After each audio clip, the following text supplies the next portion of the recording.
And I think it's 5 o'clock. We should start. We have Dr. Arun Sethi introduce our guest speakers today.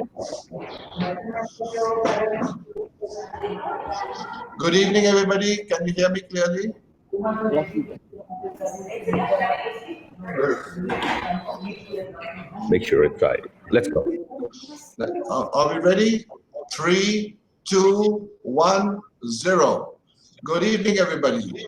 Welcome to the global webinar, Life Within Ophthalmology. What's life? Life is the greatest gift that God has given us. What does an ophthalmologist do? He gives you sight. Sight again is divided into 3 parts: sight, insight, and foresight. Today we have a galaxy of stars from all over the world.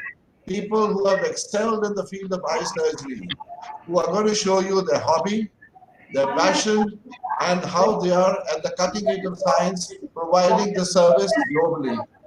Our aim is to tell you that COVID is there. But COVID there does not mean that life cannot be enjoyed, that we cannot serve the community. We have today with us a very eminent friend and a member of the parliament, Dr. Shashi Tharoor. Dr. Shashi Tharoor needs no introduction as he... Dr. Shashi Tharoor needs no introduction because of the fact that he is he's a world-known person who's a prolific writer, speaker, Under Secretary General of the United Nations. Please watch. And a man who wears many hats. The beauty about him is that he wears his hats very unassumingly. He slips into his roles better than any actor. He's also have done a stand-up comedy for a network and come out beautifully. Dr. Tharoor, we have Dr. Gulani here who's going to introduce you all the way from Florida. Dr. Arun Gulani, and then I would like you to take over the stage. We have doctors from across the globe, and today they're going to enjoy. Dr. Gulani, please come on. Hi, good morning. Welcome, Mr. Tharoor. That was a great invitation. Sorry, I'm on a little bit of a move. My son's graduation, I'll be leaving. But I wanted to personally welcome you to this opulent assemblage of imperious though magnanimous doctors. As I supplicate an exchange of knowledge, some of it will be pretty abrasive, a lot of it discursive, and some of it flippant. So with that, look forward to hearing you on my telephone as I get in the limo, but welcome, and everybody have a super seminar. My presentation will follow Mr. Tharoor, and again, love to have you all here. Dr. Gulani, bye-bye. Yes, I'm coming.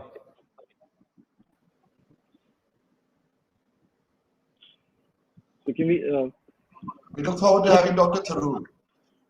Okay, so it's you'd like to hear from me, Grace. I'm glad to see you all there. I'm always worried about addressing a gathering of ophthalmologists because I'm afraid I'll make a spectacle of myself. Still, it could have been worse. I'm reminded of the story of the surrealist painter Salvador Dali and his ophthalmologist. Dali's ophthalmologist told him he had a severe eye problem and would go blind without surgery. The great painter was horrified, with no choice. He placed himself in his doctor's care. As a leader in his field and with great dexterity and enormous skill, he operated on Dali and restored his vision. Dali was so pleased that he not only paid the substantial fee, he painted a portrait of the ophthalmologist set in the middle of an enormous eye. The doctor looked at it a little bemused and said, "Thank God I'm not a proctologist." As I said, it could have been worse.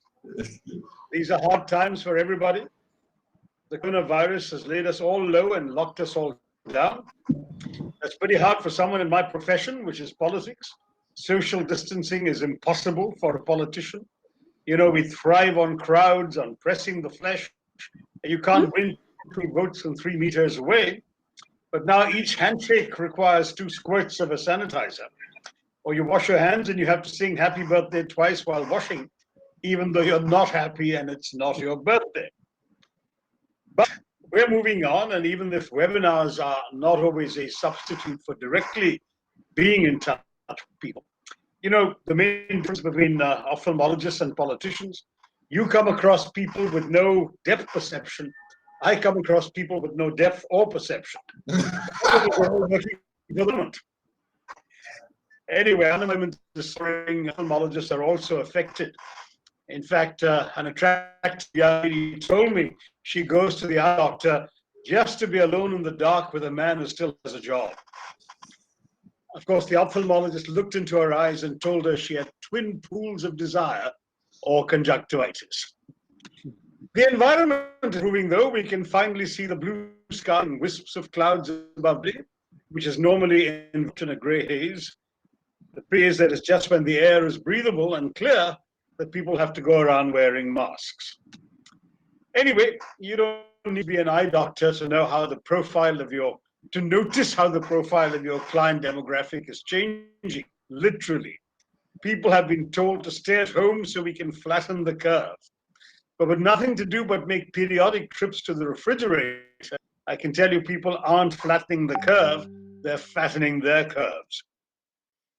Now, one good thing about all these webinars is that we only need to dress the top half of our bodies, since that's all anybody sees. We discover which pajamas are for sleeping, which pajamas are for exercise, and which pajamas are best for webinar wear. So our wardrobe choices these days are confined to normal pajamas, exercise pajamas, formal pajamas. Anyway, I know my jokes are even more lame than my friend Dr. Sethi's. He asked me once, where do ophthalmologists listen to music? His answer, iTunes. Dr. Limit, I once asked Dr. Sethi, what's this floater doing in my eye? And he replied, the backstroke. But the truth is that Dr. Sethi would rather not be known as an ophthalmologist.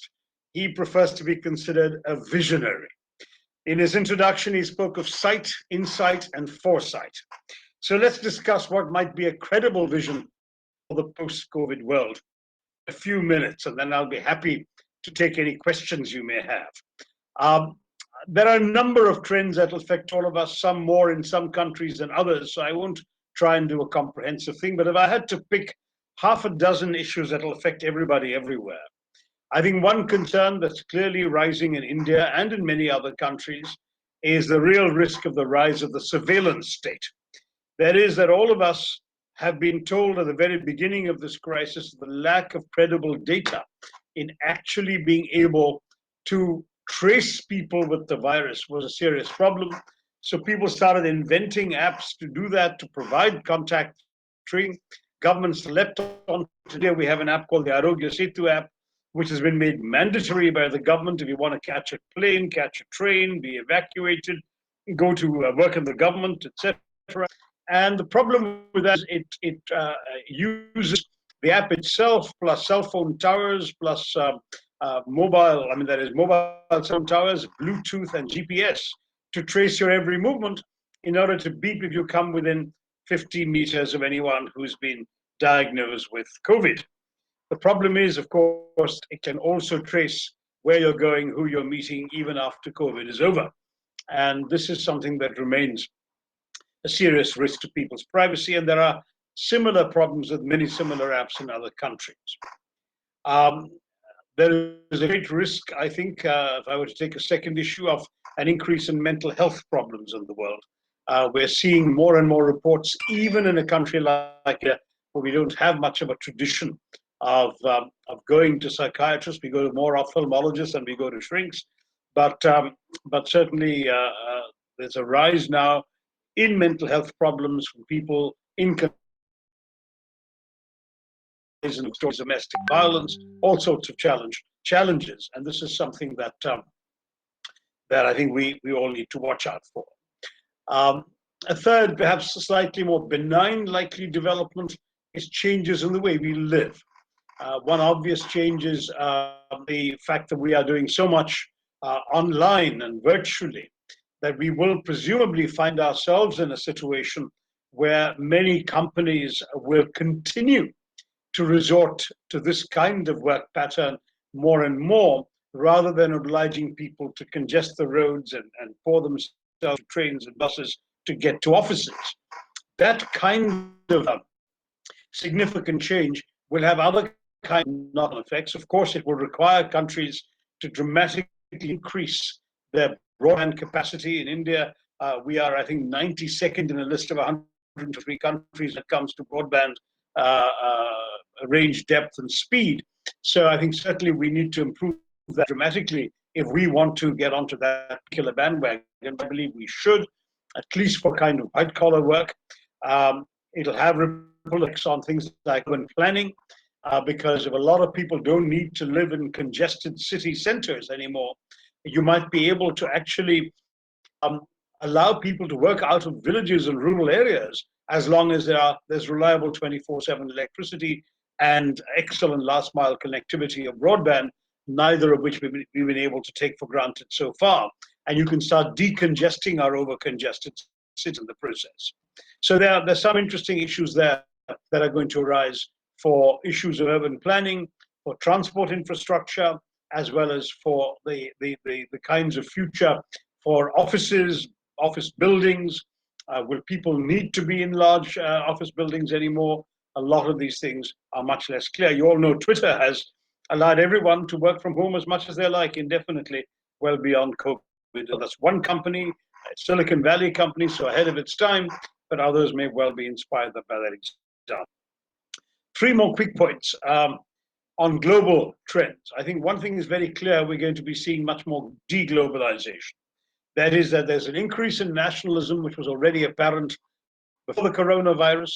Many countries, Mr. Trump with his Make America Great Again and America First and similar slogans, but also Britain with its Brexit from Europe, some European countries with their own versions of very strong hyper-nationalism and populism. All of that was on the rise already, and we are no stranger to that in India under the Narendra Modi BJP government. But with COVID has come an increasing desire for protectionism. In India, the Prime Minister has made 2 speeches in which he's hammered away at self-reliance, self-reliance, self-reliance, in his phrase.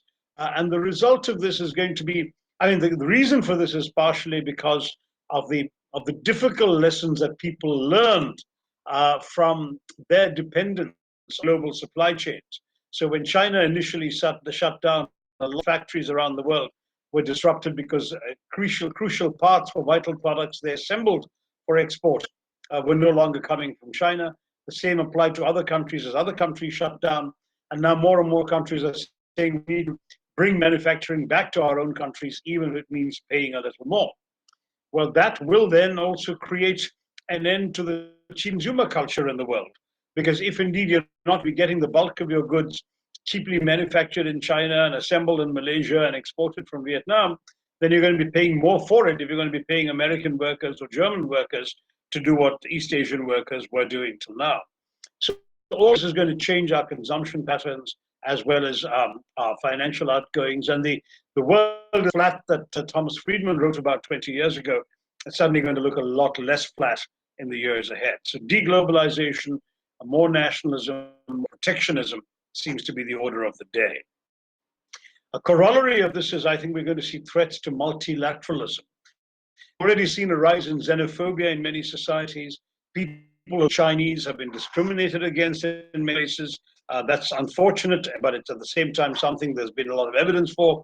Even in India, seeing people from the Northeast suffering examples of racism, though in India, the attacks have been much more on the Muslim community. If you look at parts of the Western world, there have been well-publicized incidents in which Chinese-looking people have been thrown out of public spaces, supermarkets, and so on. So xenophobia is rising. Every plague, every pandemic has had people wanting to point their fingers at an outgroup that they hold responsible for this foreign invasion of their lives in the shape of a virus. And I would say that what you might see is much more of that, linked with a backing away from the international cooperation that was a characteristic of multilateral approaches in the past. We're already seeing a dramatic attack by the US administration of Donald Trump against the World Health Organization, the organization that people expected would have kept us safe, and perhaps arguably has not done enough at the beginning of the crisis to identify it and perhaps was, as the Americans allege, too protective of the Chinese version. But the truth is that the American suspension of funding to WHO and a thinly veiled threat to withdraw within 30 days unless it commits to unspecified reforms is a major blow at multilateralism. The US has already withdrawn from UNESCO. If it withdraws from WHO, the question comes up as will it withdraw from the UN next? And you've got some real worries about whether the careful global multilateral edifice built up in 1945 by far greater statesmen than those who are ruling us now, whether that edifice might crumble in the wake of the COVID disaster. And the final thing we'd all have to see is what happens to China. On this, I don't have a prediction because it can go one of two ways. Either the Chinese could end up being far more assertive, far more confident, far more willing to deploy their checkbooks, their resources. You saw them sending doctors and nurses and medicines and masks. Italy to Serbia, winning the approbation of these Western countries that way. But there's the other possibility is instead of more assertive and more dominant China, would be a tendency to decouple from China. Already countries like the US and Australia have begun a process of decoupling from China. Japan has given a $2 billion set of incentives for Japanese companies to leave China, and even $250 million of incentives to Japanese companies who will leave China and go to third countries if they can't come back to Japan. So all of these could suggest a trend that will see the abandonment of China. I think there's enough evidence of both. A more assertive China we're already seeing, as I mentioned, yesterday's news is that Hong Kong is going to be cracked down upon by the Chinese with a new national security law and other tough procedures. So we're looking at a situation in which the people of China in many ways are poised to have a very decisive impact on the shape of global geopolitics of the post-COVID world, whether as a more assertive, more belligerent superpower, embarking perhaps on a course that will bring it into conflict with other countries, or a China that retreats behind the Great Wall, including walls thrown up by other countries who want to end and limit their dependence on China. I think whatever happens, and these are just 6 trends, I could give you an hour-long speech and identify many more details. These are 6 big ones I think will affect everyone. But I would say that whatever happens, I think it's highly unlikely that it'll be business as usual. It already isn't in the world, and it's unlikely to be business as usual in the post-COVID scenario, whenever that may be. And it doesn't look like it's going to be tomorrow or the day after, but whenever we actually have finally got on top of this virus, or the virus itself has abandoned the world, as SARS did and MERS did and some of the other earlier coronaviruses, then I think we will have to take stock of a changed world. And in the churning we're seeing now, there are going to be a lot of new developments that we can look forward to, in some cases with anticipation, in many other cases with dread. So I'm sorry to have started off with bad jokes and ended up with bad news. But I'll pause here, and if anybody has questions or comments, I'm happy to respond until you want to move on to the next speaker. Thank you very much, Dr. Tharoor, for your lovely speech. And I have one question for you, which our viewers would like to know. India is a developing country. What opportunities do you see post-COVID for the medical profession, especially for the ophthalmologists, how we could serve the nation and the humanity at large? Well, certainly I think the medical profession is going to matter very much more already, because it's shameful that the government of India only spends 1.28% of GDP on public health. And we're clearly going to need to spend very much. There's going to be a lot more resources coming into medicine. My appeal to the profession is to do a lot more innovative work, and to do it in ways that will be responsive to the real needs of the Indian people, and particularly the poorer segments of our society. Poor Indians are very often the ones who are frankly being left behind in many of the efforts that we see, and their omission from priorities of the rich mean that very often their illnesses are left untreated or inadequately treated. Now, a pandemic is a stark reminder that if you don't take care of the weak, the vulnerable, and the ill, they'll infect the ones who think they're rich and secure and above it all. and we're all in this together. Viruses are no respecters of bank accounts. So I hope that we will see a much more active and busy medical profession with a lot more resources, a lot more priority, but also a need to innovate and to bring their services to a larger population. If you look at the state that everyone hails as a model of success, it's mine, Kerala. In Kerala, we have a very robust public health infrastructure that extends all the way to the rural areas.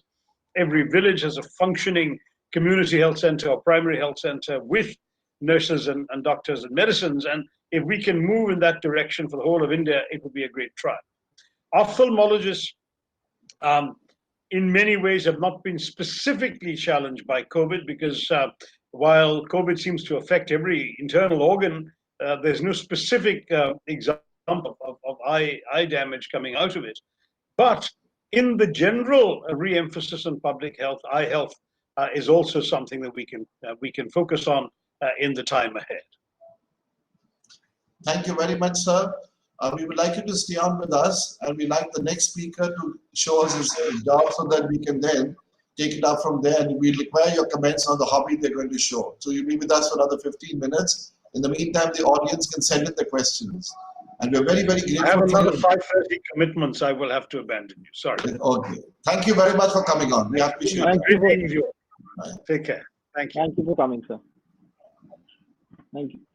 So after that very enlightening talk, we're going to have the presentation by Dr. Arun Gulani, who's the director of Gulani Vision Eye Institute from Jacksonville, USA. Dr. Gulani will be trying to talk to us via his cell phone while he attends his son's graduation today. His first video talks about passion.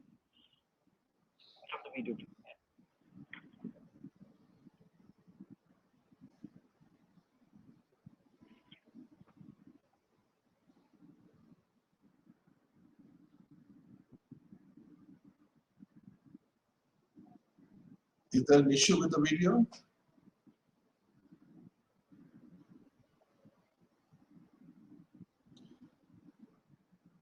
We could move on to the next speaker, and then Dr. Gulani can be taken after that.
We have Dr. Gulani's second video, which talks about how he's incorporating his passion into his work.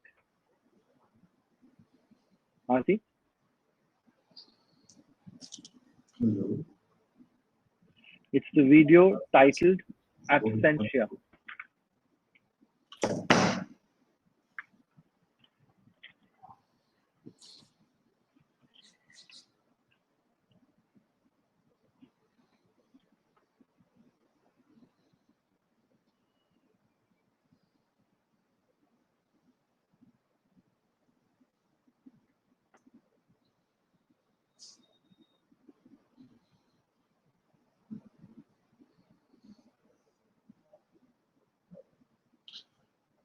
Next speaker.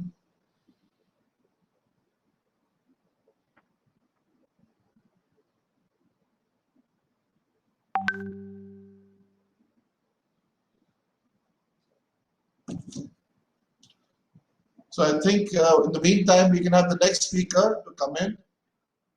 Can we all see the video? We can't see the video. No, we cannot see any of the videos. So let's go to the next speaker. We'll bring it on later because time is short. Okay.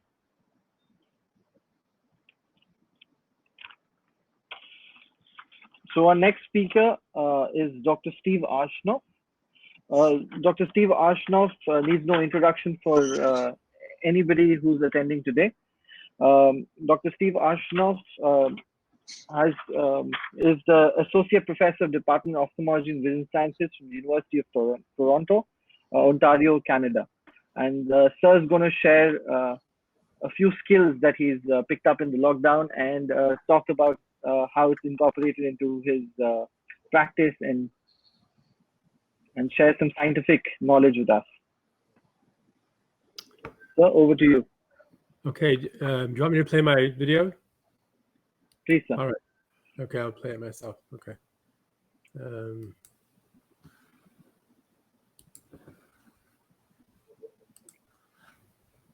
This seems not to be working properly. Sorry. Do you want me to try? Yes. It says that no host is available. Something is not Yeah, working Archie. properly from there. He's pressing slide share. Yes, yes. If you can click on screen sharing, please, Dr. Steve. Yes, I did, but it just, everything comes up blank. It says that no host is available. It says looks no, I don't think- no host is available. I don't think the host is sharing it properly. So I'm the host and I can see you sharing. You're not saying the screen sharing button? Yeah, he's pressing the screen share button and it says no host is sharing. Okay, I can see Aditya sir, you are also not able to see the screen sharing? Yes, I'm also getting the same message. Looks no host Just give available. me one moment.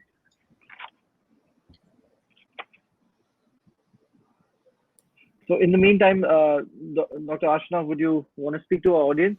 Now do you see it? No, I just see a blank screen. It says looks no host available. It's a blank screen. Just give me one. Okay. So why don't, well, if you can get it to work from India, you can play my video with the piano from India. Yeah, I think I'll do that. 1 second. But if mine won't work, neither will yours, perhaps. Can you see my screen? Yes, I can see your screen. Can you hear it? No, it's not going now. It's just showing me starting. Now it's starting, but I can't hear any sound.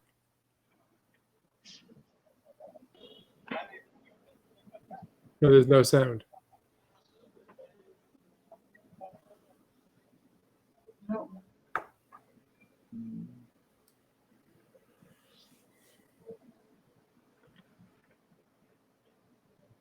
Dr. Steve, do you see the screen sharing now?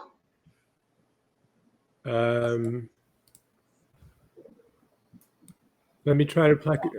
I can play mine, see if it shares. I shared my screen, but it's not sharing properly.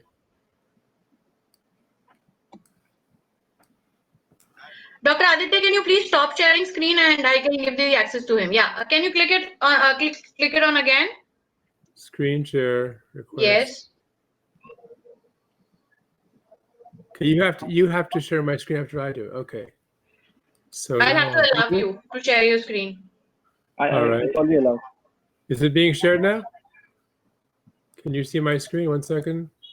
You'll have to click on the entire screen and share. Yeah, we see it now. Okay. So then I'll play the piano. Yeah.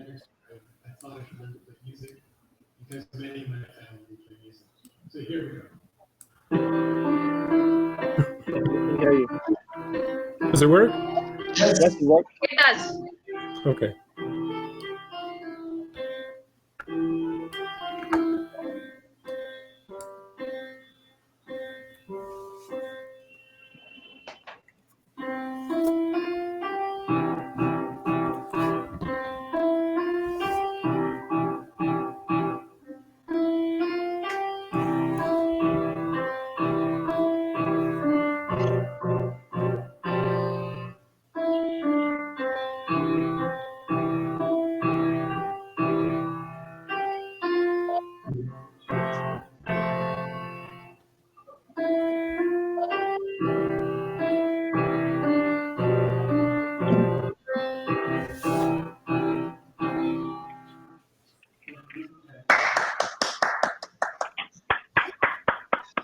Superb.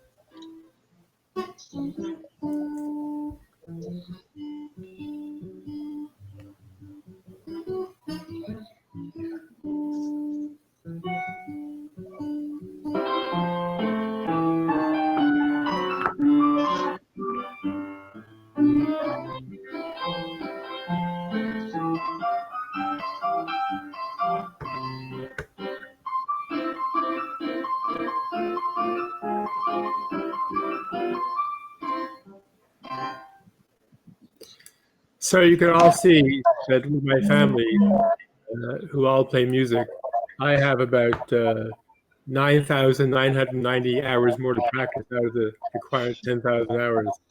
So I'm trying, but they're all better than I am by a long shot. So let me move on to my lecture. Hopefully you can see the screen. We do see your screen. You can see, okay. So I was asked to speak about something in 2 minutes, which is a bit difficult.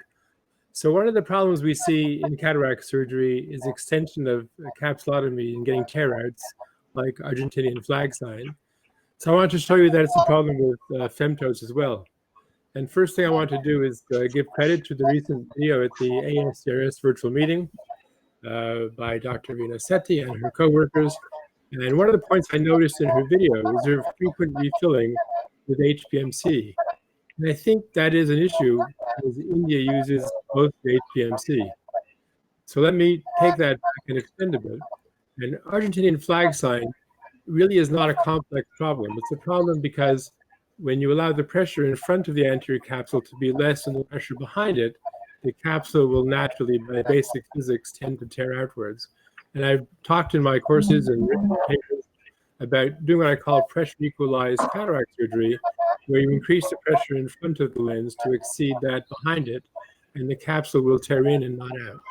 So here's a video of a patient with a hypermature cataract where I inject Helon 5 and then gently paint trypan blue under it without filling the chamber and decreasing the pressure.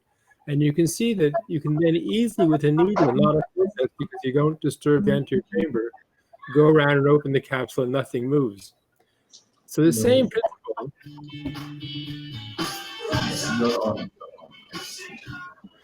So the principle is pressure, as we learned from a movie last year.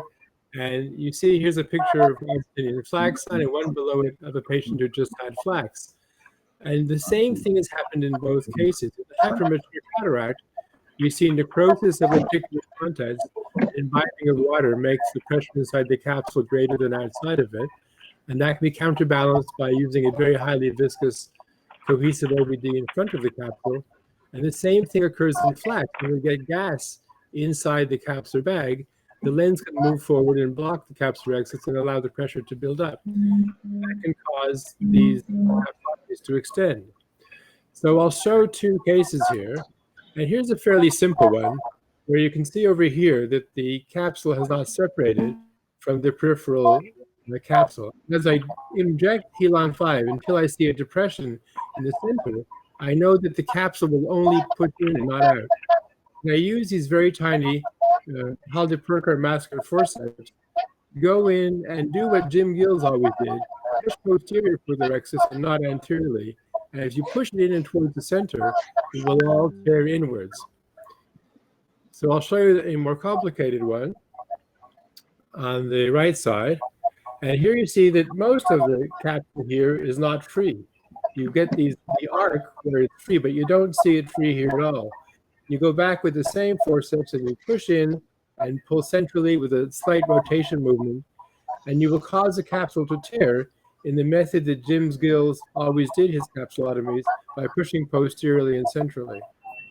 And if you do that, the capsule cannot tear out, because when you increase the pressure in front of the capsule to exceed that behind it, it can only tear in. So that prevents you from ever getting air in capsulotomies. So in summary, pressure equalized cataract surgery allows you to avoid not just Argentinian flag sign, but also an incomplete femto capsulotomy. So that's my 2-minute talk. And then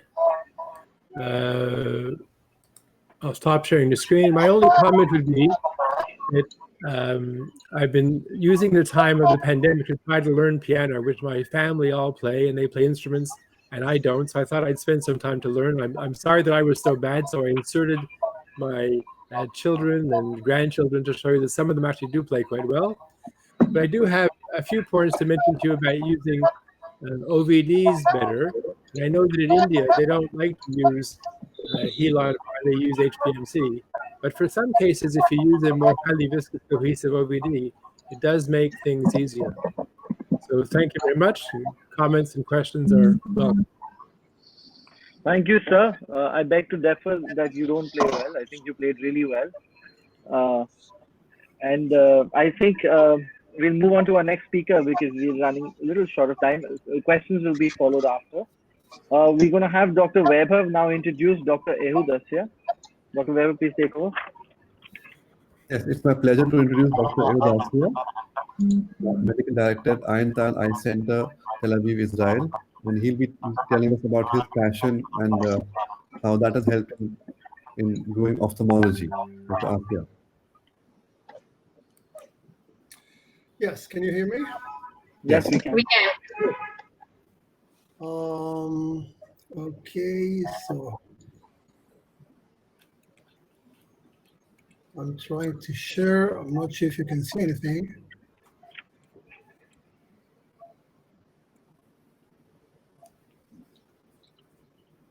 Okay, can you see my presentation? Have you clicked on the entire screen? It's the entire screen, yes.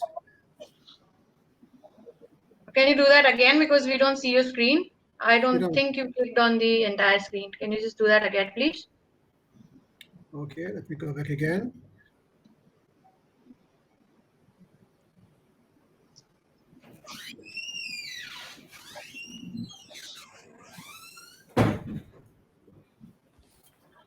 Yeah, we can see it too. No, you close it again. Yeah. We were able to see that. Yeah, you can try again.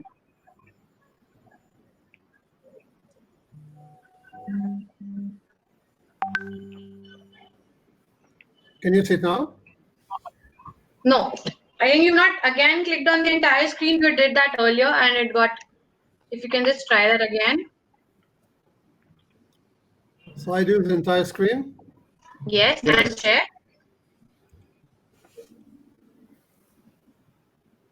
Arti, why is there an echo?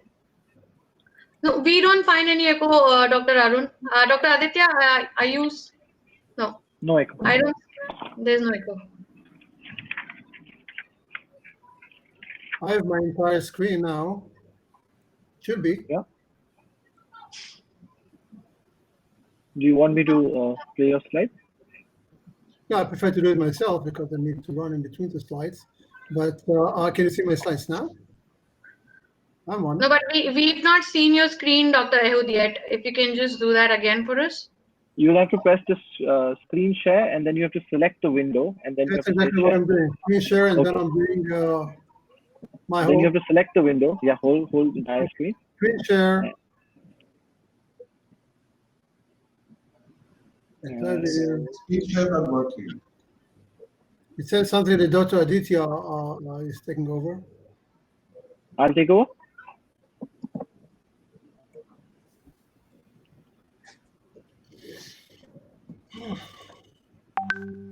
Yeah, now that is. Yeah, but it's not mine. I'll just grab that.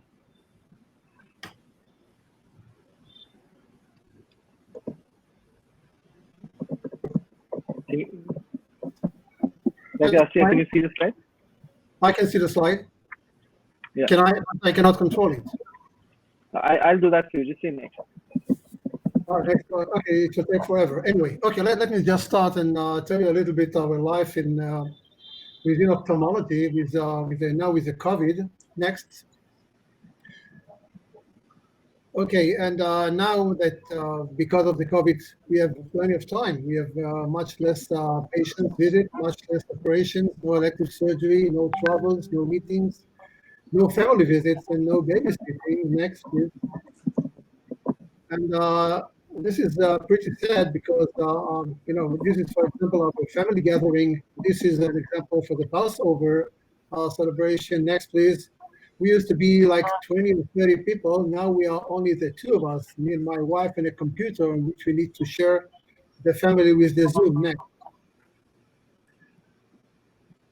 And now I've been asked to talk about the hobby. Now, being a chairman of an eye department for 25 years and a CMO and a owner of a private eye institute, which is 3 times bigger, director of a research center, professor of the university, startup companies, consultant, reviewer, local and international meetings as a participant and meeting organizer. Next. And you are asking about hobbies. Who has time for hobbies? Next. I think the closest thing to what we may call a passion is my passion for traveling, and I love to travel all over the world. And this is really my biggest passion, especially for all these exotic places. It's the biggest fun to do it when you do it next with the family. And I used to take my family, my wife, 3 kids, their spouses, and now 5 grandchildren all over the world, and this is really the greatest fun one can have. Next, please. Now, can we share this passion with our profession? Absolutely, yes. We can do it by doing some eye camps and humanitarian missions, and we do it really all over the world, especially in Asia and Africa. We can see in the lower left, the lower 2 left, our mission in Nepal, the patient, and my wife is a pediatrician. She treats kids of all ages. And the upper, just above it, in Ethiopia, we organized an operating room. And then on the right, this was in Kenya, that we set up an operating theater with 2 surgeons sitting back to back. And this is where we organize. So you can really combine traveling and doing some good missions and goodwill all over the world. Next, please. So now we have the COVID. Now we cannot travel. We cannot move anywhere. What we do now is time, lots of time. And this is a good time to do some cleaning. The first thing to clean was to clean my table. And I submitted within 2 months just 7 papers. 3 of them have been already accepted. And the next thing was to clean the house. Next, please. But it was a good opportunity to take everything that in the garage and in the drawings. Next, please. And make it a place that you can live in. Next. And it was a good opportunity also to take care of the garden. Now we have the time to do that. Next, please. And also the time to clean everything from the basement, throw it away. Next. And set places for the grandchildren for the playground. Next. And since we cannot go to the gym these days because we get chance to do a gym of my own at home. Next. And I think that I've never been so active physically with doing sport as I was in the last couple of months. I did not do that for the last 20 years that much. Next. Tonight was a good time also to do some jogging for 7 kilometers and do bicycling. So it has some advantages, not all disadvantages. Next. What as the poem, Roman poem, Juvenalis, from almost 2,000 years ago said, mens sana in corpore sano, in Latin, that means healthy mind and healthy body. And I think probably it was right. It just took me 20 years to realize. Next. What I would like to share with you now is 2 papers. Actually, this is 1 subject and 2 papers, which were also accepted for publication at the Journal of Cataract Refractive Surgery. And this is a modification of a technique, which is the adjustable technique, a technique to scar fixation of either as primary fixation of lenses, fixation of capsule stabilizing devices, analytic lenses. This is 1 paper. And the second one was using the similar technique for repositioning subluxated intraocular lenses. Next. And basically, well, we all need to give credit to the pioneers. We all know Yamani's technique was the first one to use the flange technique. He used it for the 3P flange. Now followed by Sergio Canabrava from Brazil, who suggests use and use a dead to make a small hole in the IOL and put it in. Next. Now we further modified this technique and we use petroleum, which we feel much more confident with, and it also has a good needle. So now with this technique, and this is what I'm going to show you, we can use it for primary implantation, secondary implantation, 1-piece, 3-piece, hydrophobic lenses, dislocated weather crystalline or intraocular lenses, capsule stabilizing devices. Actually, any kind of spur fixation can probably be done with this technique. Next. Now, this is a technique how we can use it with hydrophobic and hydrophilic lens. On the left, you see that we actually thread with the needle. We go through the optic junction, and we create kind of a pseudo optic with this rolling suture. On the right, this is an hydrophilic lens, and we can pass this needle and create a flange anywhere along the optic, at the optic junction, and at the optic. Actually, anywhere, all around the IOL, we can puncture the lens and create this optic. So we can use both hydrophilic and hydrophobic materials. Next. This is what it looks in the eye after implantation. On the right, we can see how the eye looks like. We don't see the flanges if it is vertical. Only when we pull down the eyelid, we can see the pupil is well covered. Next. And then we can see when it is done horizontally, we can see the small flanges after 1 week, well covered, and there is no irritation. I like to do it in radially, so it would not create any kind of a tilt of the optic. Next. And now I would like to share with you this whole video. If you can please activate the video. And this is the case of subluxated intraocular lens. Can we run the video, please? Hi. Can we run the video? Yeah. Great. Okay, so now we see a subluxated lens, and we are going to use two techniques. First, we separate it between the capsule and the optic, and now we thread it through the anchor, which is my preferred technique. This is a device that we introduced several years ago, and now we thread the needle through the sclera and put in the anchor so that the two prongs are located behind the capsule. The central rod is in front. Push it down, and now we create with a diatomy a temporary flange.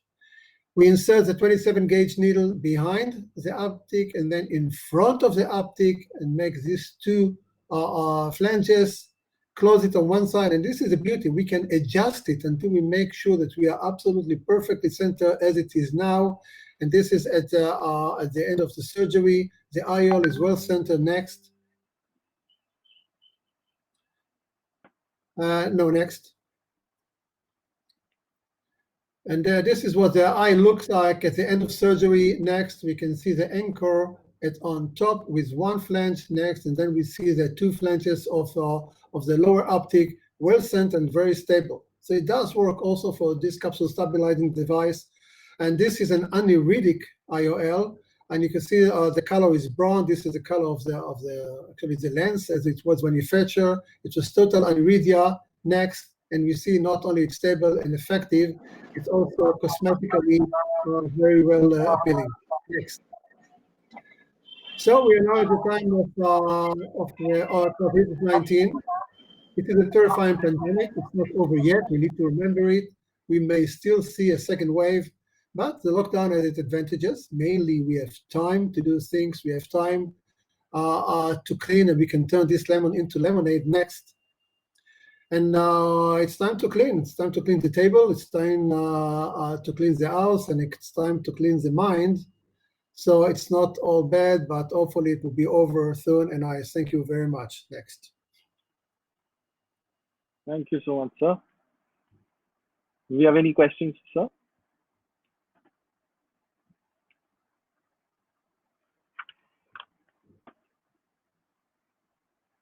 I see Dr. Arun asked a question. Arun, we cannot hear you.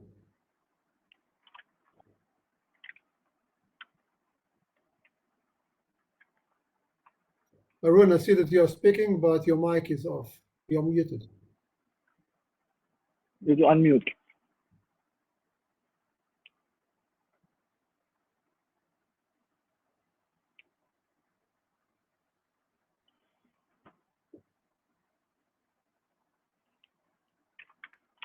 Okay, I think we're going to move on to our next speaker. Our next speaker is none other than Dr. Steve Charles, who's going to be introduced by Dr. Gerald Schultz. Dr. Gerald Schultz, can you hear us? Yes, I can hear you fine. Well, thank you for giving me the honor of introducing Steve Charles. I first heard Steve lecture in 1980 in London, where he was the keynote speaker at the 100th anniversary of the Ophthalmological Society of the United Kingdom, just a few short years after completing his residency at the Bascom Palmer Eye Institute and his tenure at the National Institutes of Health. His delivery was fast-paced as he described his novel approaches for retina vitreous surgery. The British ophthalmologist was so impressed, they told him they wanted to send their retina patients to him. He said that he practices in Tennessee. They said, no problem, we'll send them to you anyway. Now, Steve is really a hybrid. He studied mechanical and electrical engineering in college, which he used to design surgical instruments and procedures, not only for ophthalmology, but robots for minimally invasive orthopedic and neurosurgery.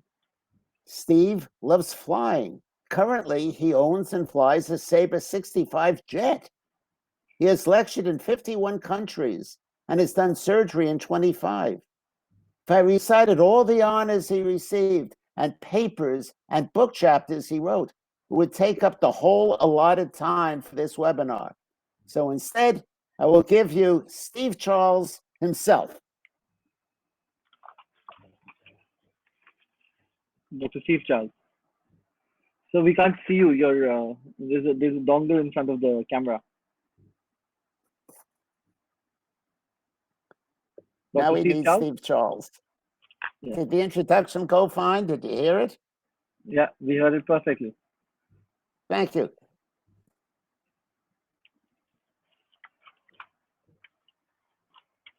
Dr. Steve Charles, can you hear us?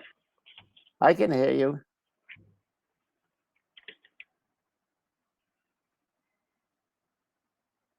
Dr. Charles? Yes. Yeah, it's. Dr. Charles, have you disabled the video? There is something which is blocking your camera. There's a physical thing.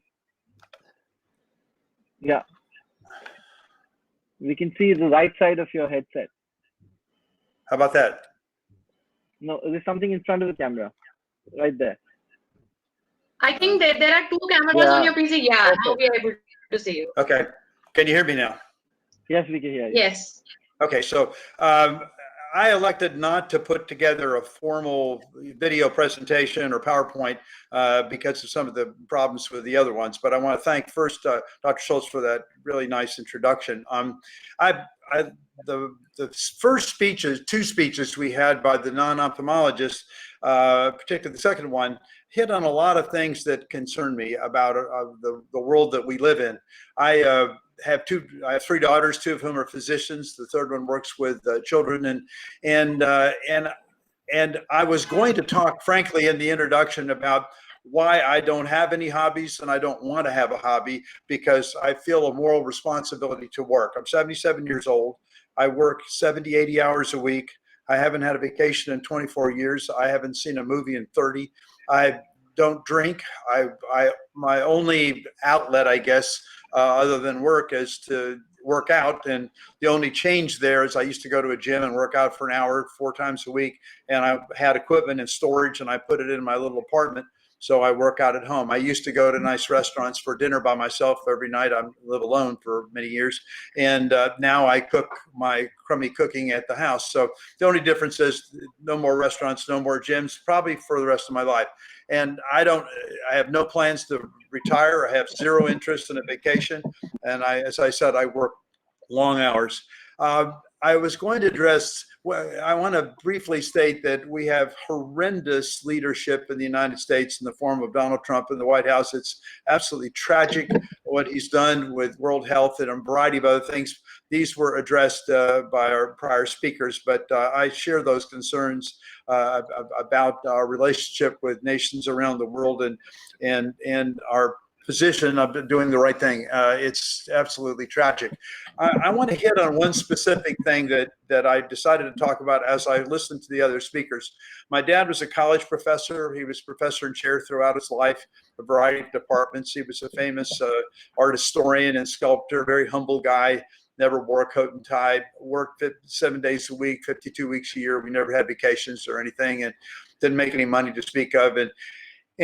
But at our dinner table would be, and I'm very serious, a rabbi, a Catholic priest, an atheist physicist, a gay male banker and his partner, college students, grad students, with my mom's casserole home cooking. And that admixture of people was what I was brought up with, and I could not have been more fortunate to have that sort of upbringing. And that was the way I'd like to things go. But it got me to thinking about the role of education and how there's so many pieces of collateral damage that this virus, COVID, has done. It's clear that it's killed 300,000+ people worldwide and will kill more as we go forward. And that's the most tragic piece of it. And that we've lost some of our elders around the world, many of them because people didn't properly look after them. Tragic. But there are other things that are going on. I support for domestic violence victims. I'm on the local council for that. And I literally, physically, financially support victims that I've met and help them. And so domestic violence is on the rise. Alcoholism is on the rise. Drug abuse in my county here in Memphis, Tennessee is on the rise. 300 overdoses, 15% were fatal in the last month. That's a huge increase. So many pieces. But now let's come back to my thought about my dad and my thought about education. I'm absolutely concerned about the impact of COVID on our great universities, not just in this country, but around the world. Can you go sit in the classroom next to somebody? When will you not be infected? Since asymptomatic transmission occurs in up to 35% of people, how can you test? Can you check their temperature, ask them, are you coughing or sneezing? It's not sufficient. So the classroom experience becomes this virtual education, which lacks a personal touch and engagement and immersion, an emotional connection, body language, and a variety of other things.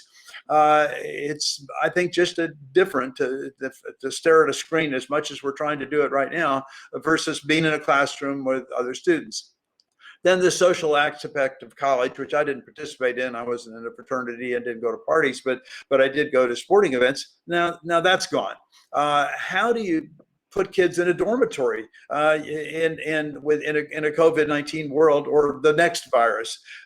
Very, very concerning. And then if you look at the financial future of these major universities as well as smaller ones all over the world, if they don't have students' tuition, if they're being charged, say, 1/10 as much for online education, and the endowments are all dedicated to a chair for this, a chair for that, or buildings, because rich people like to see their names on buildings for some reason, I've never understood, then where do we go with this? How do we keep the MITs and the Stanfords? The state and local governments are absolutely out of money in this country, and the federal government prints money, but it's going to run out if it prints money forever. So how can we keep the public universities going, let alone the private? So I'm extremely concerned about the future of education.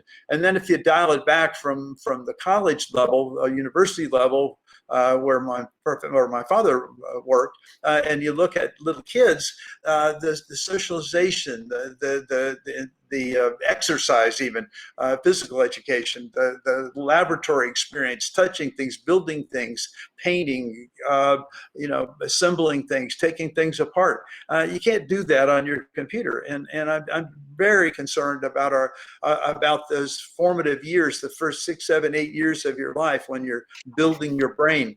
So no hobbies, except I guess my hobby is worrying about all the things that I just addressed.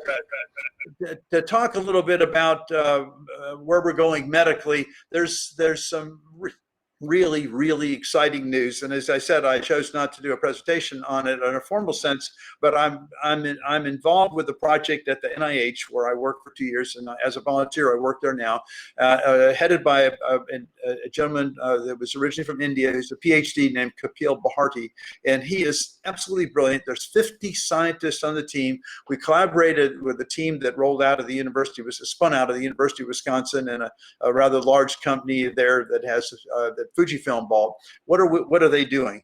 They make absolutely perfect human RPE and human rods and cones. Perfect. They are, so these are all induced pluripotential stem cell derived. They're all tissue typed. The GCP, GLP, and GMP is in place. So what does that mean? That means that it's scalable. It's unlike university experiences where at USC and UCLA and Oxford, we did 5 of these and 8 of those. It's not scalable. You can't, it's a so what? It's, look what we did. It's interesting science, but it's not, you can't commercialize it. So we can today make, and we will be starting very shortly. We've done well over 400 pigs at NIH, and we'll be starting on humans with replacing the RPE under the macula in geographic atrophy with a biodegradable scaffold with these RPE cells. They make VEGF on the back, which is required to keep the choriocapillaries alive. They make RPE-derived ghost factor in the front, which is required to make photoreceptors alive. And the FDA has approved us to do, I'll be doing the surgery, up to 12 eyes in these geographic atrophy patients. You cannot inject stem cells in the eye. You cannot inject retinal progenitor cells in the eye or under the retina. If you do, you simply make a teratoma, a PBR, or a scar tissue. I think that embryonic stem cells are dead on arrival. I think it's an absolutely ridiculous approach to try to immune suppress people, to who's going to pay for banking embryonic stem cells. So I think that's a mistake. And I think that retinal chips are an exercise in futility. Hundreds of millions of dollars have been spent on retinal chips, and I think it's a miserable failure. Both the major European project and the major US project is more or less abandoned. So in short, it's about emulating nature, recapitulating embryologic development, and then that means induced pluripotential stem cells. Where do they come from? Skin fibroblasts are not as good as circulating CD34 positive cells. Those can be transformed in a 2-stage conversion to neural crest cells and then to what we call authentic RPE cells. The cells require some 25 tests to make certain that there's no oncogenes. For example, USC literally implanted in patients from a stem cell line that was quote unquote an approved line that had an oncogene. That's absolutely unacceptable to do that. And so in short, I'm extremely excited about the future. Now there's one niche thing I want to mention. Tamra Mahmood, when he was at Duke, he's now in Detroit, invented the full thickness macular patch graft in much of a serendipitous mode. It is a brilliant thing. I'm part of the consortium. We've done, as a group, over 100 cases. I've done over 50. My addition to it was to change to medium-term PFO, so you oxygenate this graft from the front. Why am I talking about fixing macular holes now in this context? Because these macular patch grafts hook up to the retina. They absolutely demonstrate adaptive synaptogenesis. They microperimetry shows fixation right in the middle of the graft. I've taken people with Count-Sminger's vision in a 3,000 micron macular hole, and they're 20/40. They're reading small print. Not all of them. We have about a 90% success rate of graft viability. And so what does that tell us? It tells us there's way more capability of retinal modeling, of incorporation of implanted photoreceptors, implanted on a biodegradable scaffold on top of RPE. Because of transsynaptic degeneration, you've got to transplant RPE and photoreceptors, probably not bipolars, but we demonstrated connectivity to inner retina.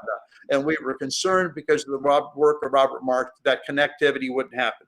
So amidst all the pessimism, which is highly appropriate about the impact of COVID-19 on humankind, on so many institutions, on our youth, on our elderly, on our elders, in spite of all that negative, which is very factual, there's some optimism in curing certain forms of blindness that were heretofore untreatable. And I'm excited and very fortunate to be involved in that process. Thank you for letting me participate. Thank you so much, sir. Dr. Hudson wants to ask you a question. So we're just bringing him up. Can you hear me, Dr. Piccard? Yes, sir. It's an honor to speak to you. You know, you are my hero in the retinal field. Thank you. And you like my hair? Yeah, I see. I love your hair. Would you believe creating a scaffold into a large macular hole with an internal limiting membrane would work? Also, what about the RPE? Would work better?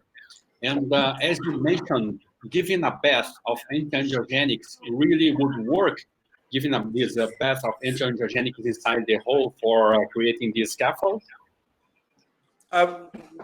Specifically regarding challenging macular holes, those larger than, say, 700 microns, those that have failed primary surgery, in primary macular hole surgery that Neil Kelly developed, it's edge-to-edge closure.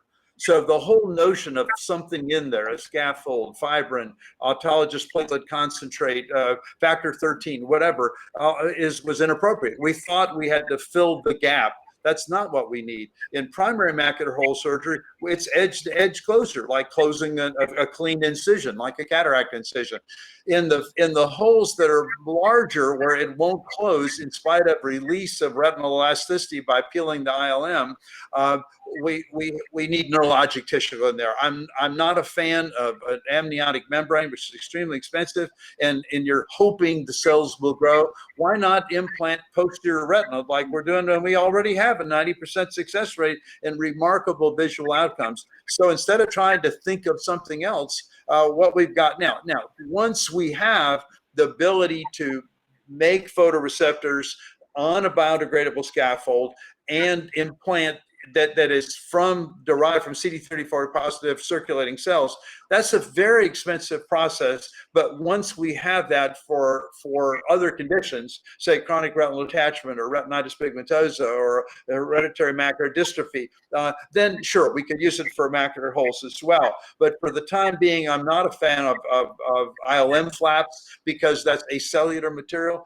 I want to put retina there. The difference, Tamara Mahmood did it with silicone oil, which doesn't oxygenate the graft. So I came up with this idea of PFO, which does oxygenate. It was developed for liquid ventilation in the medical world, as well as for a blood substitute.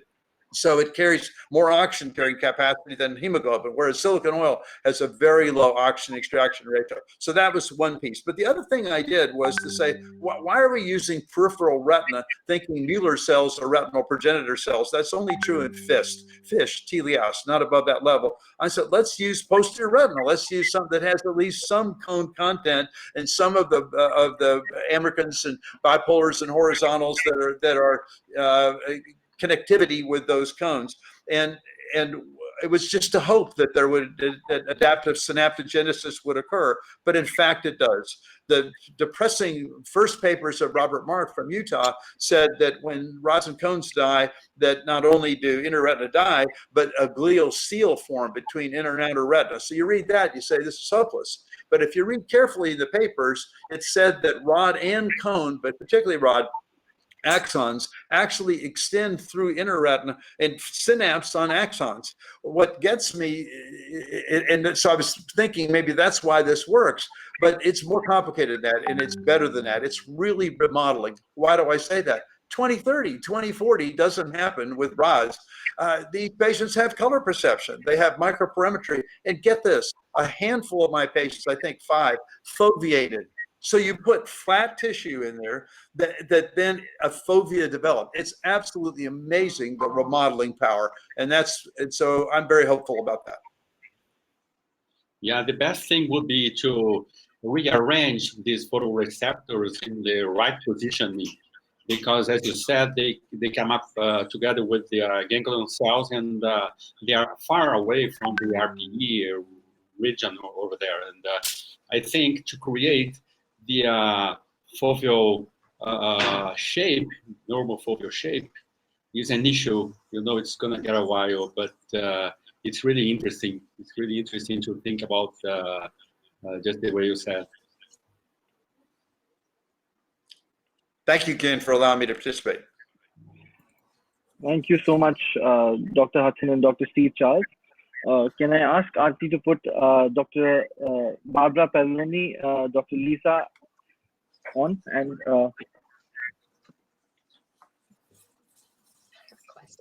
Dr. Saiba is going to introduce Dr. Lisa now. Can you hear me? Echo. Oh my. Hello. Hi. Good evening, everyone from my side of the world. We have here with us, and we're really fortunate, the officer who is Professor Emeritus, Moran Institute, Utah. And she's actively always teaching, and You're in there. of course, she's very inspirational to everyone like us. So we'd like to hear about her work and her life in ophthalmology. Over to you, ma'am. You can hear me now? We can hear you. It says I have to request access to share my screen. I've given you the access, ma'am. Okay, so do I press share or cancel? You click on the entire screen, you select the entire screen, and then click on share. Well, I'm sorry to say that I have a box that says share your screen, your entire screen. Entire screen, and then click on share. And then click on share. All right. Yeah, So, we see your screen. It says I'm sharing, but I can't. All right, I have no idea if you're seeing. Let's see, I'm going to get it up. We are seeing your screen. You can open the presentation, ma'am. Okay, there's the presentation. All right, so I'm going to start the slideshow so you can see and hear me because I can't see myself, correct? Yes, you cannot, but we are able to see you and your presentation together. Okay, because I can't see myself. So my passion is my family, and hopefully you're seeing on one side my parents, and on the other Amir, my husband's parents. And one of the biggest influences in my young life was my mother, Dr. Joyce Brothers, who started the field of pop psychology and used it so well I didn't know she was using it on me. When we were just married, this was our first apartment, and it was a wonderful time in our lives. And now we're almost half a century together. I was very fortunate to have both a career and children, as did my grandmother and my mother. My grandmother was a lawyer with my grandfather, and we have 4 beautiful children. I managed to be pregnant at the end of medical school, and then at the end of residency, and then was able to take off 3 months for each child. They're now grown and wonderful, healthy people, though I felt I always had a ball in the air that I was juggling and hoping to catch. Our son has given us 3 beautiful grandchildren who we really adore. I have other desires. I love to travel, especially to India. Cooking is a joy. I love to teach, and nature is so beautiful. How, but why not? Chi, Chi, give it to me. Open the gates. You are welcome. Flow past the pills, past the pain. Reduce cruel casted confines in an evolving instant some relief. Give me ancient, give it all to me. FDA, learn Chinese. Why deny any rescue road or flowing river? Chi, I will see you again. From 2.9 people in a couple, that was the last day before I had my first child, to 12 people in our family. We're grateful and it brings us joy. Well, friendship and science do mix, and I thank the Sathis for broadening our ability to care for people, to teach, and to have the joy of sharing all that I learned. And I want to show you a particular case of a nonverbal 65-year-old. You can see they're very dense black cataracts. They actually do come this way in Iowa, where I practiced for 35 years. So I'm an adjunct professor now at University of Utah and no longer do patient care. I described this procedure that I called circumferential disassembly, I believe in 2004 in Osher's Video Journal. And the goal is, once you get the nucleus moving, to use burst with longitudinal phaco and a blunt second instrument like this, I just can't think of the name this instant, which I'll tell you in a moment, and to debulk it from the inside out. This way we can keep a nice arsenic soft shell under the cornea, and everything happens at the iris plane or below. We're only using ultrasound to gain purchase on the nucleus, and this is why I've left the sound on for the second eye there. You'll see that this is a bilateral sequential brunescent phaco, which I learned the skills to do, including intracameral moxifloxacin from Steve Arshnoff. But this is my own technique. And you see there's still an endonucleus, and you're looking for that plane. And this allows us to leave the nucleofied epinucleus in place to keep the capsule expanded and keep it from that floppy capsule from coming up to the phaco tip, and keep weak zonules well expanded and not stretched, and keep everything well away from the endothelium by debulking it. It is a bit of a labor of love. As you can see, this is certainly a sped up video so that it would fit in for the sake of time. And I'm using this secondhand instrument to break the leathery interdigitated central fibers. I'm just starting to see red reflex now. Trypan is helpful at the beginning for the capsulorhexis, which should always be made in a size that can allow you to optic capture if necessary as your backdoor safety net.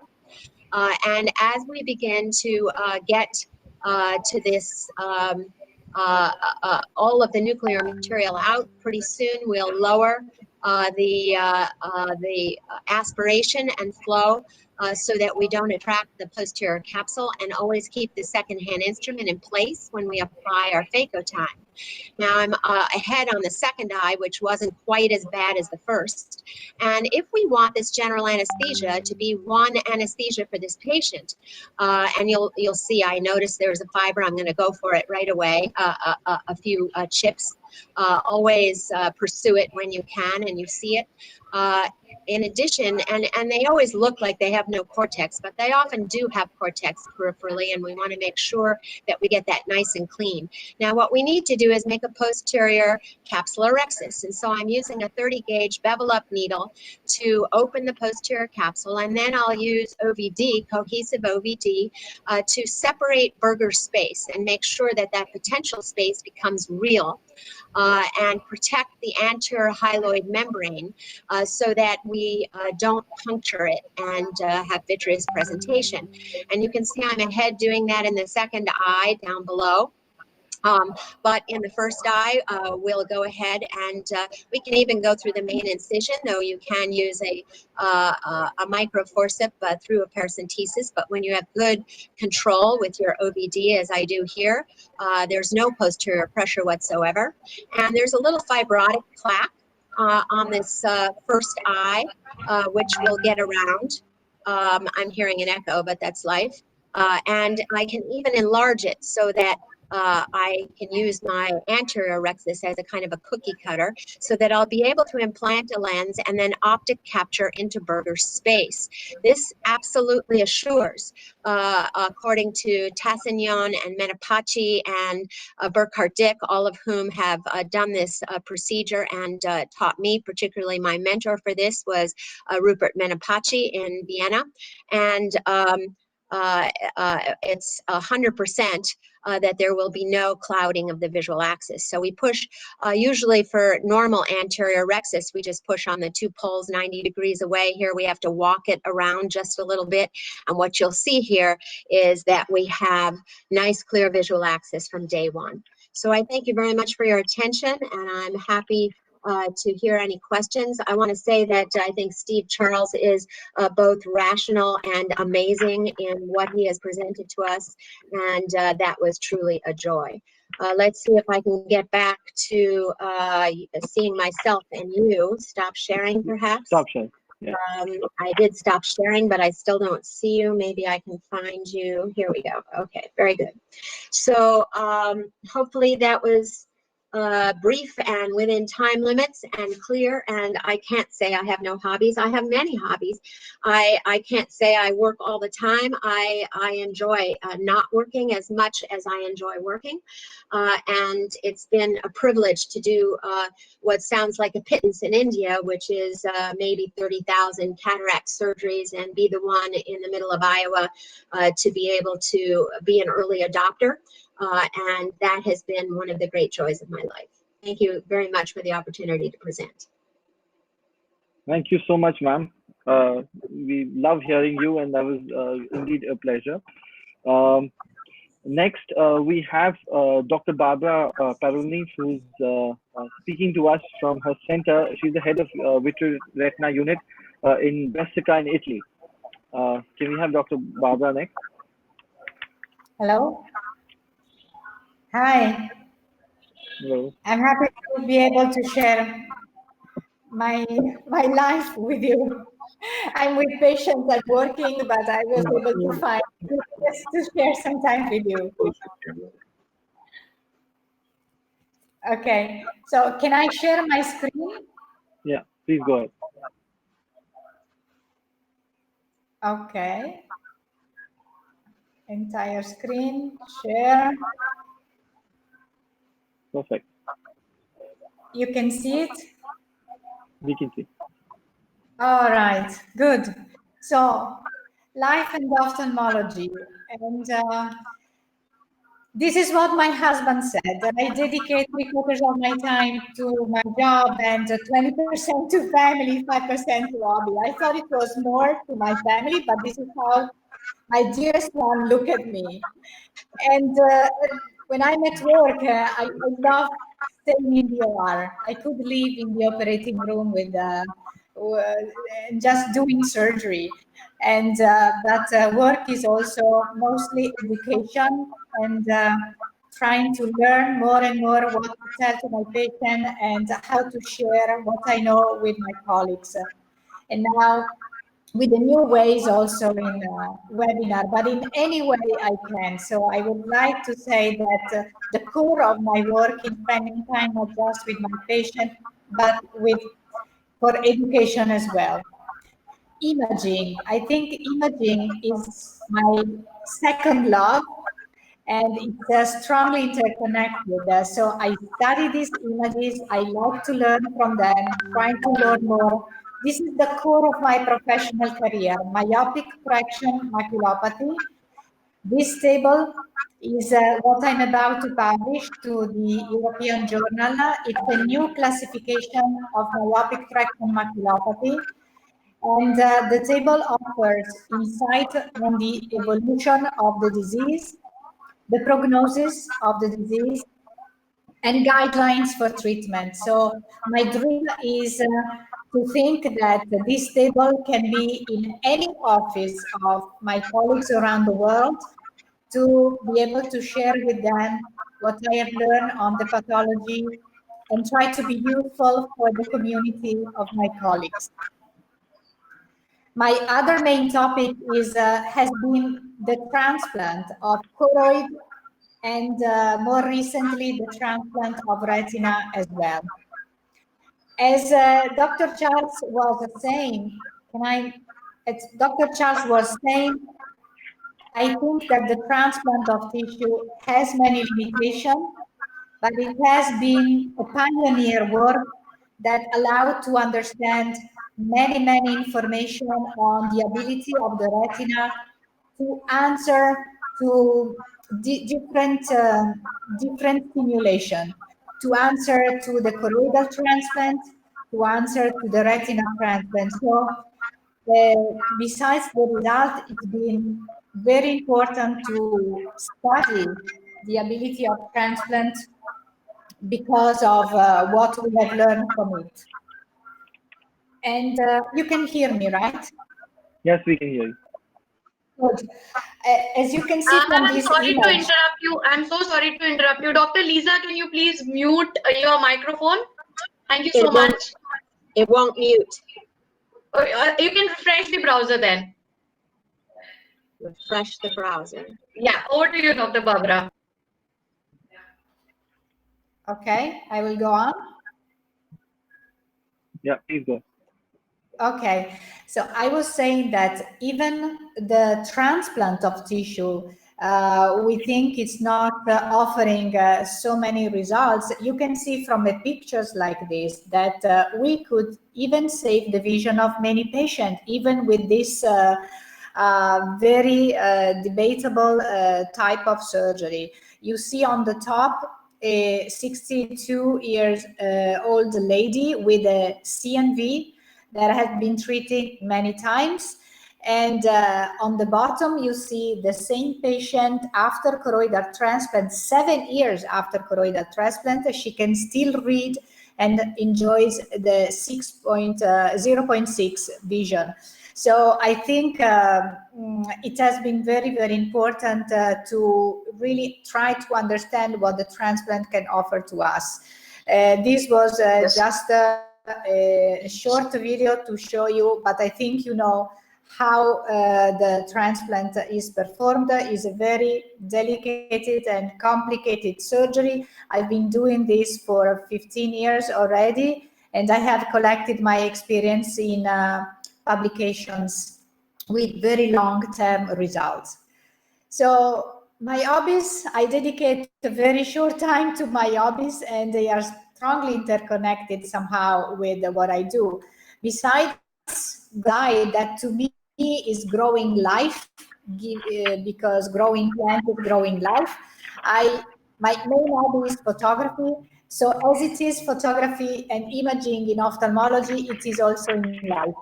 These are pictures that I have taken myself.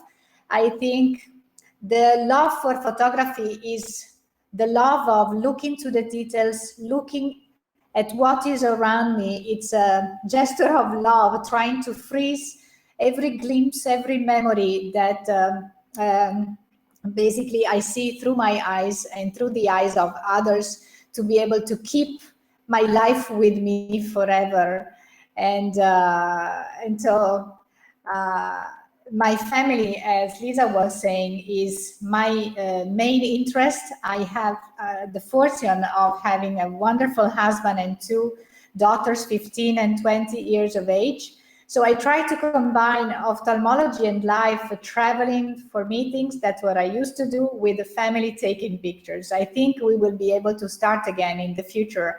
I was able to show the world to my girls when I was invited to meetings, so they got to know cultures, education from other people in the world, from animals, going from the southest point, either in America and in Africa. And so it was great for them and for us as well. So basically, I think that yeah, as I said, even if we travel, the best place is always home. So in the end, my message is that I love education.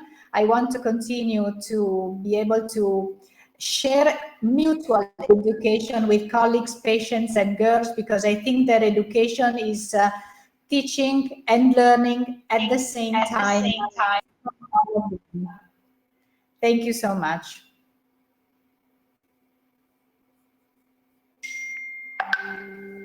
Can you hear me? Thank you. Yeah, we can hear you. Thank you so much, ma'am. Do we have any questions for ma'am?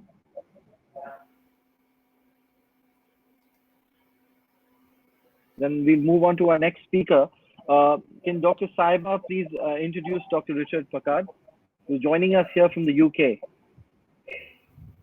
Good morning, sir. It's our absolute pleasure Good afternoon. to have you here with us, Dr. Richard.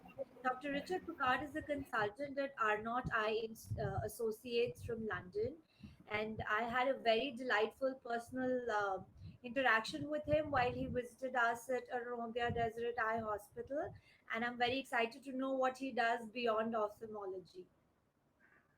Please, sir, go on. Hi, thank you very much. It's a great pleasure to be part of this group. I've been in ophthalmology for a long time. In fact, on Sunday, it will be the 50th anniversary of my actually becoming a doctor. Yeah. I would also say that today is a very important anniversary for all of us, because if Charlie Kelman was alive, it would be his 90th birthday. So I think we have something to remember him for, certainly. So let's see if I can get my screen up, and I'll talk to you about my hobbies first. My hobby says I need access. Okay, so where's whole screen? I'm giving you the access, sir. Okay.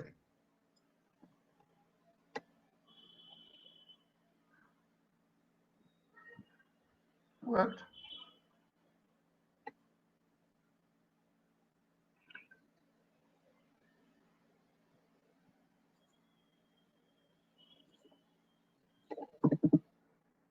Off we go. Yeah, good. We see it. Good. But I can't see anything at the moment. There we go. Can you see that? Yes, we can see that. So have you got the got my presentation now? Yes. Okay. Please go ahead. Well, you might get an impression from looking at these pictures that I was quite keen on fishing, and you wouldn't be wrong. I caught my first fish at the age of 4 in 1951. It was a little golden rudd. I was fishing with my father, and I have fished every year since then. My father and I used to go away on holidays together. My mother and my sister used to go on separate holidays because they didn't like the idea of going fishing. And my latest trip, which I got back from once the virus had really started to take hold in China, was fishing in Mexico. And traveling is something that I like to do very much indeed. I've given over 1,000 lectures in 61 countries across the world, as you can see here. So that's kept me out of mischief. Obviously, at the moment, I can't travel because of the restrictions. So what have I been doing whilst I've had time on my hands? Lucio Barato and I have been editing another book. We published the History of Evolution of Modern Cataract Surgery last year. We're working on a history of refractive surgery, which should be coming out later in the year. A lot of the authors have not had English as their first language, so I've had to translate a lot of their English into what I call English. And that's certainly been taxing. As well as that, with time on my hands, it seemed like a good opportunity to write my life story. So far, I've got to 1995, and I'm about 66,000 words to the good. So that's certainly been something to keep me going. As far as the family is concerned, I have 5 children, and we've been communicating regularly by electronic means. Quite a lot of meetings that I go to have had some fishing attached to them. So we can see here, ASCRS, the Australia meeting, South Africa meeting, American Academy of Ophthalmology, Middle East. Here we are in Thailand, also in East Africa. And all of these, I've managed to get a bit of fishing in while I'm there. So it made the trip a great deal more worthwhile. I thought I'd like to share with you some of the ophthalmic anglers that I've known. And I'm sure you'll recognize an awful lot of these people here. There's a few over here in the UK you may not know, but they're all keen anglers. And I think there's something interesting about this, that when we're out there on the water, my father used to describe fishing as a spiritual bath. And I think that's right, because it means that we're concentrating on what we're doing. We don't have to think about the troubles in the world. whether our patient's doing well or anything like that. We just have to concentrate on what we're doing and what's in front of us. Now, what's my current interest? My current interest at the moment, and has been for the last 5 years, is a device using a laser to do a capsulotomy. That's called Capsule laser. I do have a financial interest in this product, which I have to declare. So how does selective laser capsulotomy actually work? Well, the laser is pulsed. It's not pulsed, it's continuous. It operates through the absorption of the orange wavelength 590 nanometers on trypan blue, which is staining the capsule and converted type 4 to amorphous collagen. As the collagen undergoes this phase change, it creates the capsulotomy with a rim that has a high degree of elasticity and tear strength associated with amorphous collagen. And it's scanned in a single circular pattern to create the continuous curvilinear capsulotomy, which gives you consistent size and circularity. You can also center it on the pupil or on the visual axis, depending on what you want to do. The device is small. It has a small console, as you can see here. It fits on the underneath of any operating microscope. And we'll now see the device at work. This is an intermittent cataract. The capsule has already been stained, so we're now going to fill the eye with a 2% sodium hyaluronate. This is a very optically clear OVD, which has been developed specifically for the use with the laser. It's important to overfill the capsule. We then apply capsule gel, which is HPMC, to the cornea, so that you can make sure that the patient interface will stick properly. You do preliminary focus so that you get the arrows over here lined up, apply the patient interface, and then centralize the laser.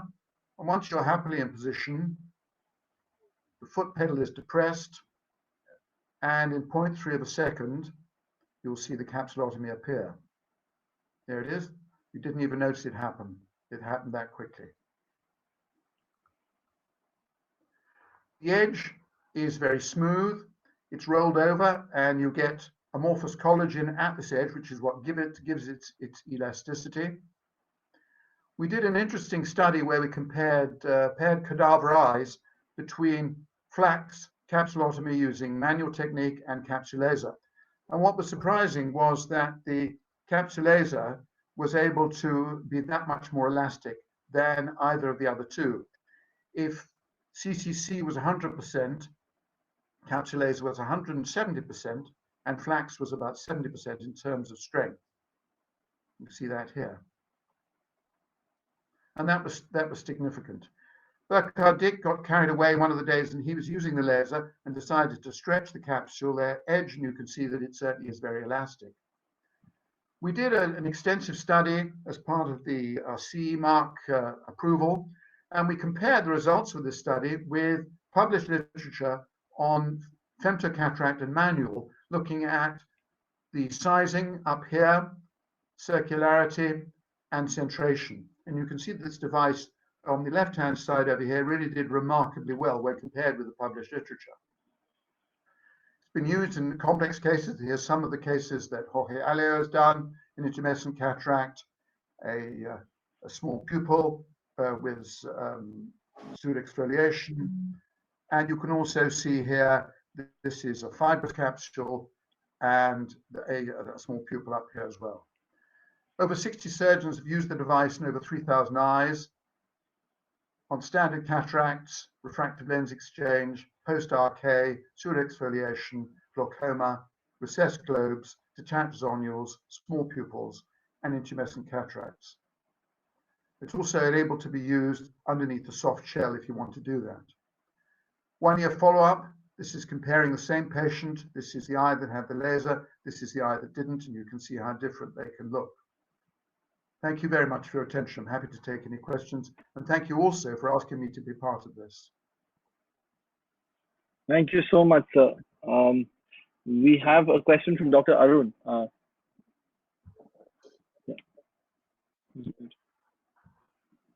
Azi, can you unmute? Yeah, please go ahead. Dr. Richard, I wanted to ask you, after COVID in England, are they taking any special precautions for cataract surgery? Because there's a lot of talk of aerosol from the phaco tips. Does that play any role, you feel? yes, AGP is something which his college in the end has decided that it is a minimal effect, and they're not particularly concerned about it. The college and the United Kingdom and Ireland Cataract Refractive Surgery Society had a webinar earlier this week about restarting cataract surgery. And there are a whole series of protocols that have been put in place so that people can make sure that they're safe, that their patients are safe, that there's not going to be any issue in this regard. Patients will have to self-isolate for 14 days before they come to surgery. They will have to fill in a questionnaire. They will be timed very, very comprehensively so that they have to arrive at a particular time so that there are no more than 1 or 2 patients in any waiting room at any one time, so that there is appropriate social distancing. Once they come into theatre, the patients will already have cleaned their hands, they will be gowned, they will have masks on, and the same thing will obviously apply to the staff in theatre. They will then be taken from the theatre so they don't have any interaction with the patient who's coming into theatre. And there's no question that it will slow down the throughput in theatre. We will have to make allowances for this. What we plan to do is actually to have shifts so that actually there will be different teams coming into theatre. Maybe people start very early in the morning and do a certain shift. People will come in later. We're planning to work at weekends and so on to make sure that we can get the throughput going. Thank you very much. Next speaker, please. Yeah, next we're going to have Dr. Vaibhav Sethi introduce Dr. Chua from Singapore. It's my privilege to introduce Dr. Gerard Chua, who's the director of the Asian Diabetic and Retinal Disease Center in Singapore, and also a person who's also mastered the swordfish catching technique. Over to Dr. Chua. Well, thank you very much. Hi to everybody. Singapore, as you know, we are in the tropics, and the surrounding seas are warm and lots of fish. Like Dr. Piccard, I love to fish, but in a different way. I use a spear gun. I am a free diver. I don't use a scuba tank. I hold my breath, and we are dressed in camouflage. Maybe we can show the pictures, the slides. Yes. Can we show the slides? Yeah, Dr. Aditya. Yeah, thanks. Yeah, I will do that.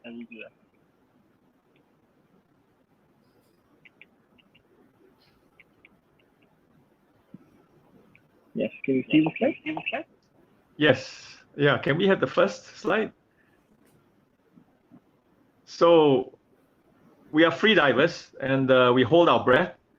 We stay down for maybe about, depending on the depth, for about maybe 2 minutes at about 10 meters. We are fully dressed in camouflage gear, and we wear a weight belt. We carry a spear gun. We have long fins, and we wait for the fish. We hide behind a rock, and we wait for the fish to swim by. And we are very fussy. We only choose fish that we can eat, and we only choose fish of a certain size. And my wife loves fresh fish, and the rest of my family, my mom, my brother, my sister-in-law, they all love fresh fish. So I have 4 freezers in my house, and all my freezers are full. I'm the fishmonger in my village, so everybody comes to me for fresh fish. So let's see the slides. That's my boat. I have a boat, and this boat is a 43-foot carver boat. It's got 2 cabins with attached toilets, a kitchen. It's got a little dinghy at the back with outboard motor, and I am on my boat every weekend. I am not working 78 hours a week like Dr. Steve Charles. The moment Saturday comes, I'm out of Singapore. My boat is in Indonesia, and I'm with my buddies. We are all free divers, spear fishermen. Let's see the next slide. Yep, that's me. Yep, that's me carrying on the right side the 2 trevallies, which I shot in Indonesia in the waters of Bintan. On the left, you can see a range of fish. Some of them are very expensive fish. They taste really good steamed, and some of them taste very good fried. You have a red grouper. You have got the in Australia they call it the tusk parrotfish, and these are very expensive. One fish like that in Singapore would be about 100 US for 1 kilogram. Next slide. And yeah, you can see me carrying a 3 kilogram red grouper on the left. Oh, sorry, if you look at the screen, yeah, on the left. And that was also shot in Bintan, where my boat is. And in the center, you can see these are all, we encountered a school of barramundi in Singapore, off Tuas. Singapore, surprisingly, has a lot of fish. That's because Singapore is a very, I would say, it's a large city, and a lot of people have given up farming and fishing, and they are all in the financial, medical, lawyers, accountants, and nobody wants to be a fisherman. So a lot of fish, and every weekend we go out, the water's clear enough, we shoot a lot of fish. On the right-hand side, I shot a very big barramundi. This is off Bintan, off a resort. There was a big rock, and this guy was just came right up to me, and yeah. My wife loves the flesh of barramundi. They're very delicious. White meat. If you grill it with butter and lemon, it's absolutely delicious. Okay, so I think now, how does that help me in ophthalmology? Well, firstly, free diving, you have to remain calm. You have to, one thing, because when we want to hold our breath, we need to slow our heart rate. It helps me concentrate as a retinal surgeon. It helps me compose my mind. It also teaches you discipline, because to do free diving, spearfishing, you have to train every day. So every day I run, and every day I skip, I run, just to keep fit so that I can do free diving. Anyway, the other things that I like to do is I like to write books. So I'm a visiting professor in China, in Qingdao. So I've written 12 books, and some of I'm fluent in Mandarin, and I've written 3 Chinese books, and this is my book on retina. And there's another book here on high myopia. One of my interests is high myopia, just like Dr. Parolini from Italy.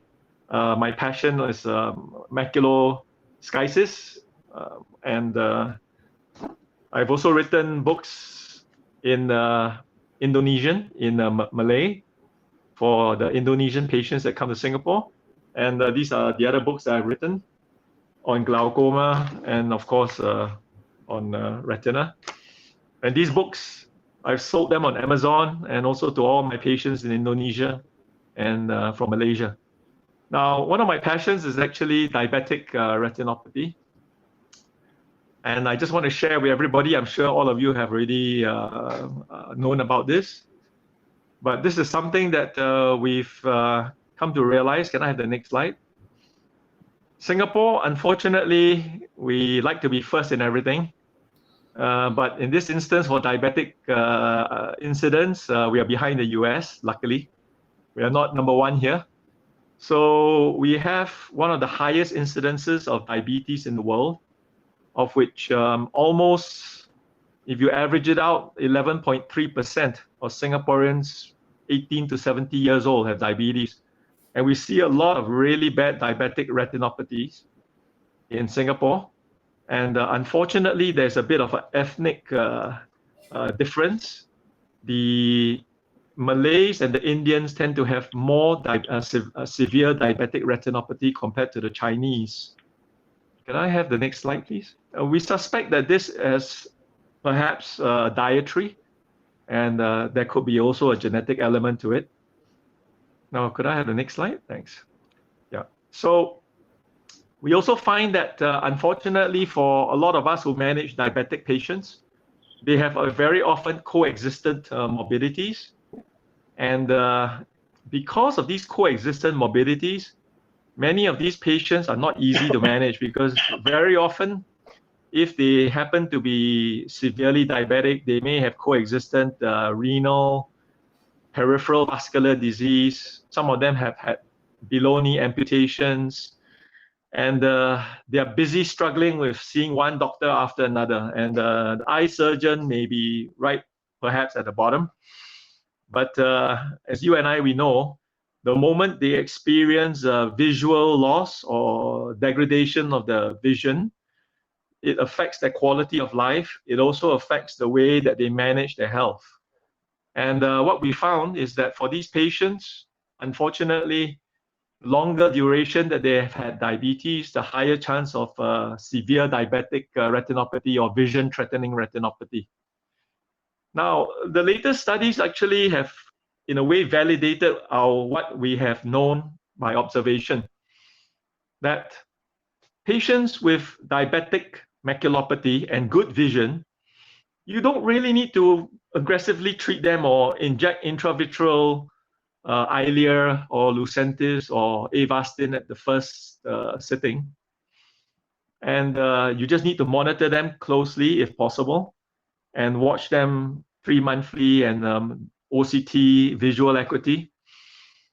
But there's a group of patients that we find, especially in the Malay Indian population, where once you see that they have moderately severe non-proliferative diabetic retinopathy, and it progresses to the severe in a short period of time, we now know that actually proactively preemptive treatment with laser, PRP, or intravitreal anti-VEGF actually has shown to prevent progression to the severe vision-threatening retinopathy.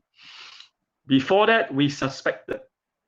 And a lot of times for these patients, because you can lose them to follow-up unless they're very compliant. I'm not sure what it's like in other countries, but even in Singapore, supposedly affluent, many of these patients struggle under the medical bills. Singapore, our medical system has subsidized healthcare, but it requires co-payment.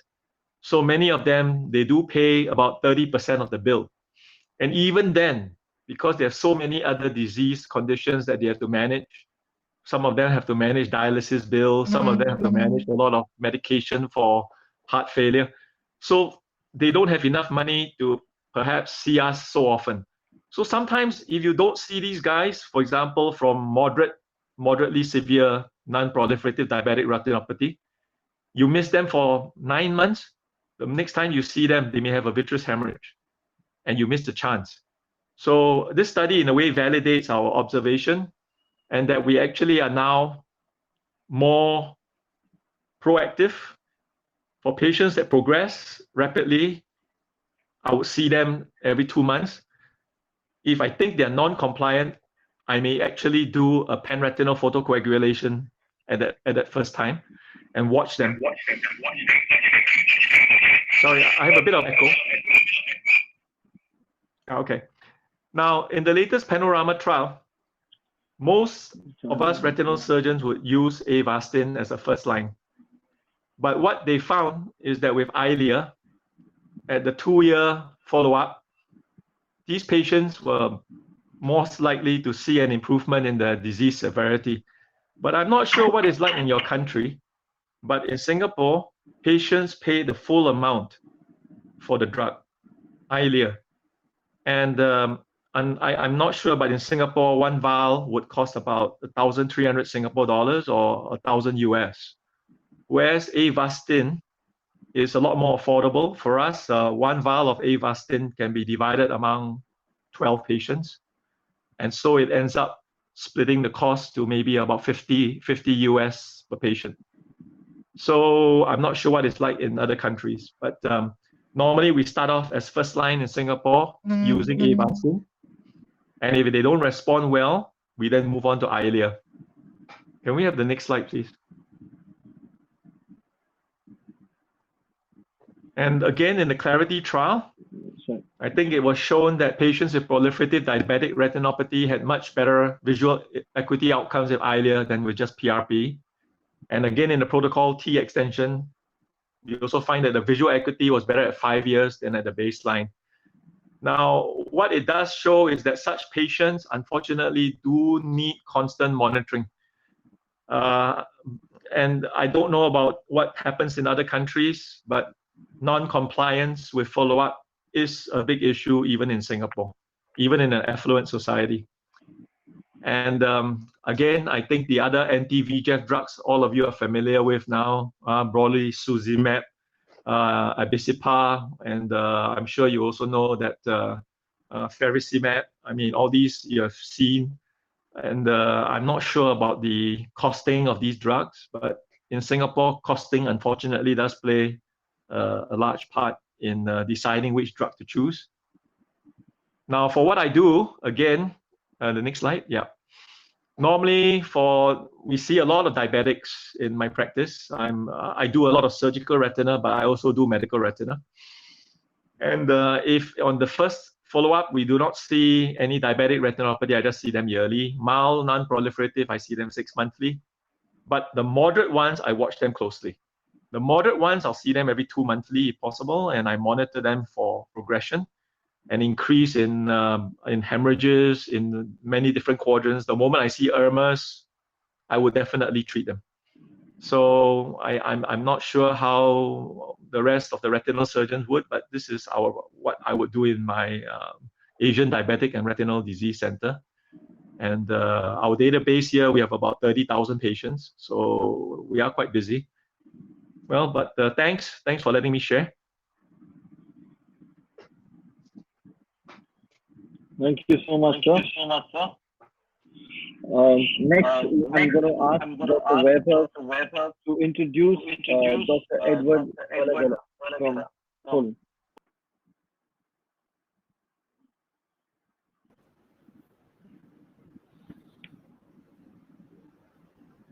Dr. Webb.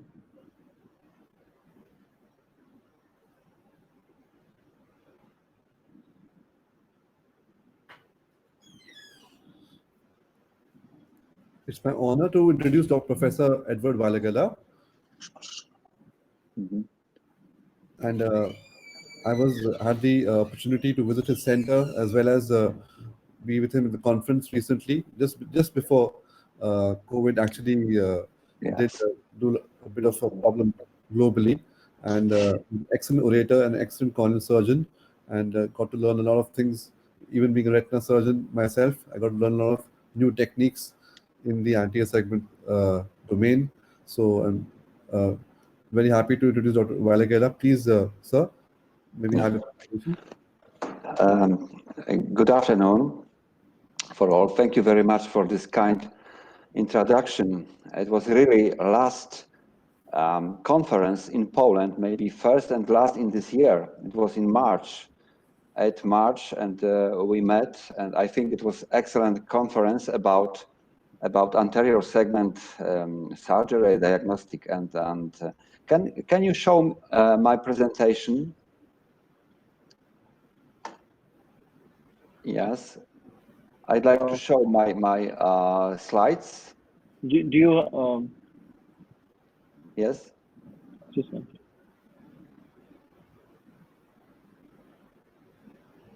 Yeah. Can you play from your end, sir? Because I think we got. Dr. Edward, can you just click on screen share? You see that below on the left? Just click on screen share. Philip. And then select yeah. I allowed you. Now you can share your presentation. Czekaj. Cały ekran.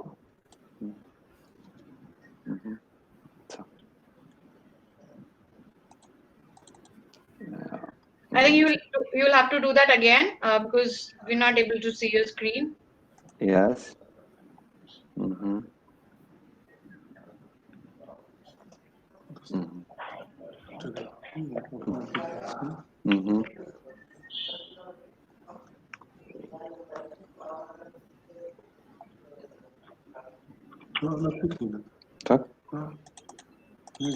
I can.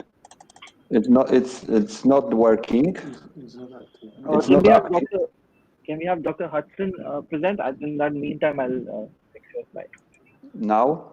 Yeah, I get the, can you just try once? Just click on entire screen and share. Entire screen. And then share. Full screen, yeah.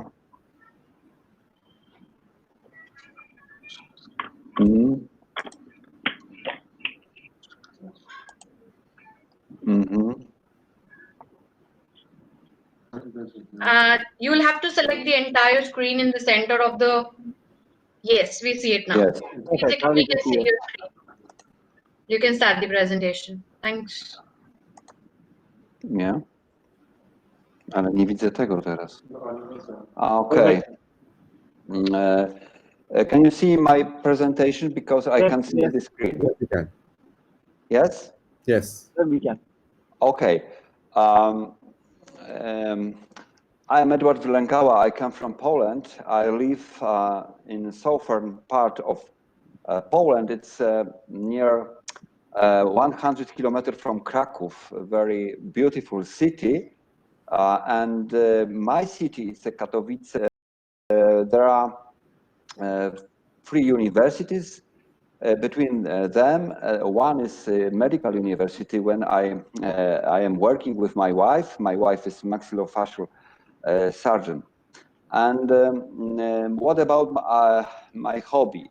My hobby, it's of course hiking and trekking, especially with my family, with my wife. You can see here our trip to glaciers in different parts of the world.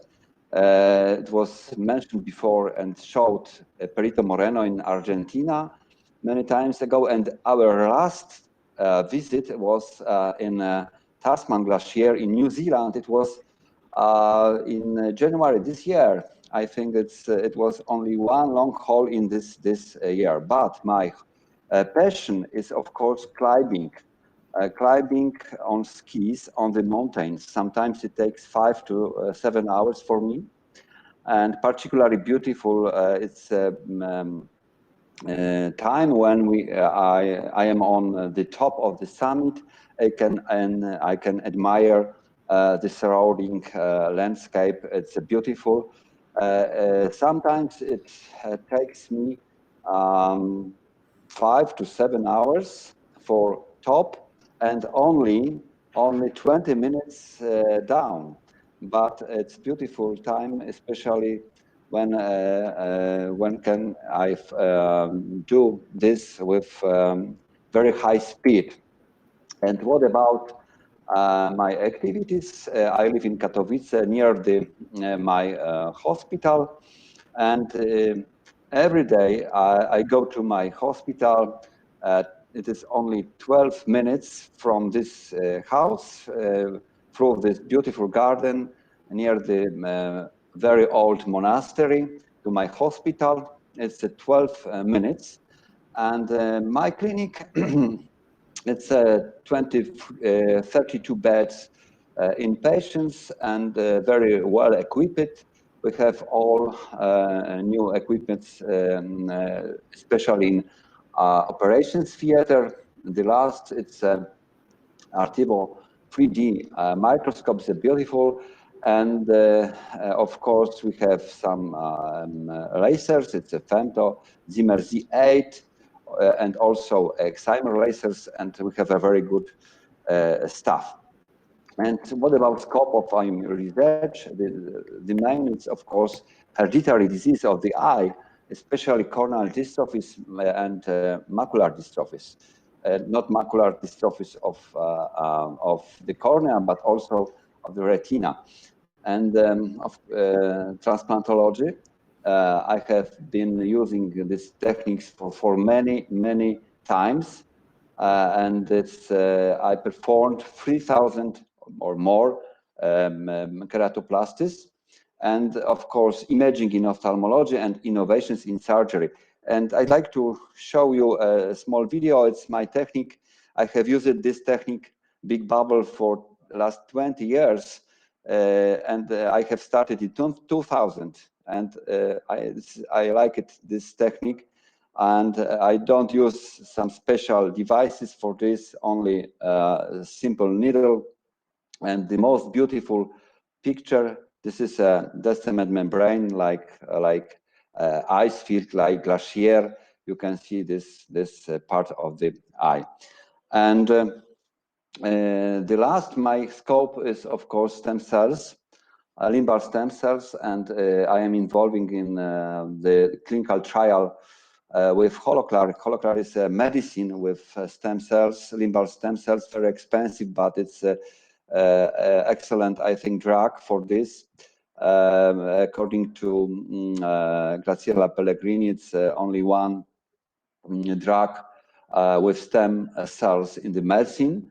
We can use it. We have used it, this technique for 20 patients, and the results are very beautiful. Of course, we can use also SLED, but you can see here, this is a very beautiful picture, I think, with scaffold of this stem cells cultured after 6 months, and confirm that we have in this transplant 3 to 5% of stem cells amongst the cultured limbal stem cells. And I think that it will be time for traveling. This picture, it's a picture was taken 7 years ago near the island Patmos, and I have received a message from my university that I won a competition for a chair of ophthalmology clinic. Thank you very much for your kind attention. Thank you so much, sir. Yeah. Since we're running out of time, we'll take questions in the end together. Can you just press on stop share? You'll have to press on stop sharing. Yeah. Next, I'm going to yes, ask of Dr. course. Yes. Yeah, thank you. Next, Thank I'm you. going to ask Dr. Sahiba Sethi to introduce Dr. Jean-Pierre from France. So it's lovely to introduce Dr. Jean-Pierre from France. And, Sahiba, a little louder. So he's a medical director of Vision Oust, Paris, France, and a consultant at the National Center of Ophthalmology in Paris. So we'd love to hear about your life and work, sir. Okay. Hello, everybody. I think you can hear me. I would like to try to share my screen. Thank you very much for all the Sethi family for what they organize. It's a wonderful idea to organize this type of meeting around the world, and during this special period that we are living. So I'm going to try to share my. Can you let me I'm giving share, you the please? access.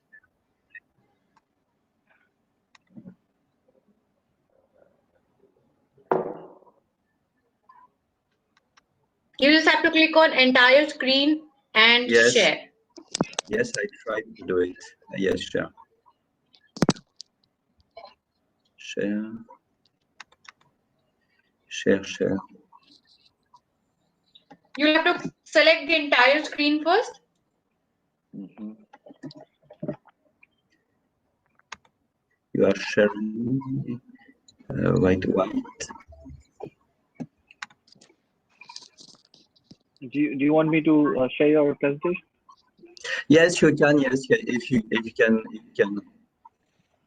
Yeah. I'll send you my communication if it's possible for you. I don't know why it's possible. Can you see it, sir? It's on the screen, sir.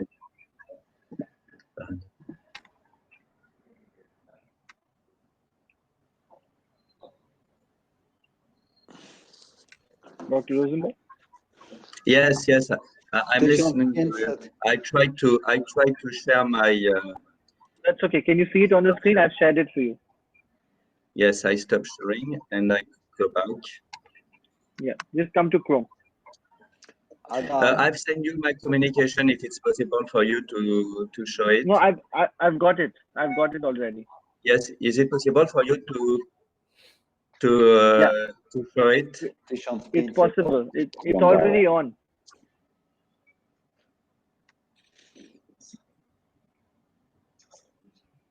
Dr. Rosenbaum, can you see me? To niektóre są fajne, bo on na przykład powiedział ten z Singapuru. Dr. Edward, I would request you to mute your mic, please. Okay. So, Dr. Rosenberg, you will have to come onto the video conferencing link and you will be able to see the presentation Dr. Aditya is sharing.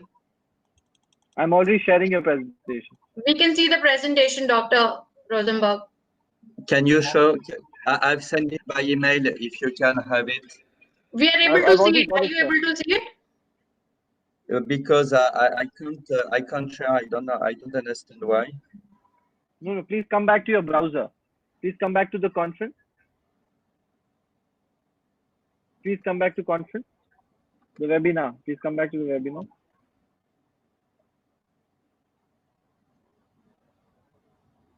You can click on the Chrome you were on earlier. Yes, I'm connected, but I'm not. It's You're able to see all the videos now? Can you see our face? In order to enable screener. Yeah, Dr. Aditya, you can share it now. He's on the page. Screen share. Please wait for Silar Center. Yeah, are you able to see the presentation now? Can you give me permission to it's Silar Center. So just say cancel. So just say cancel, please. Come back to the webinar. It's already there. Your slides are there. Okay. Yes, thank you very much. Thank you again, and I'm honored to participate with you in this very interesting webinar. I think you can next slide, please.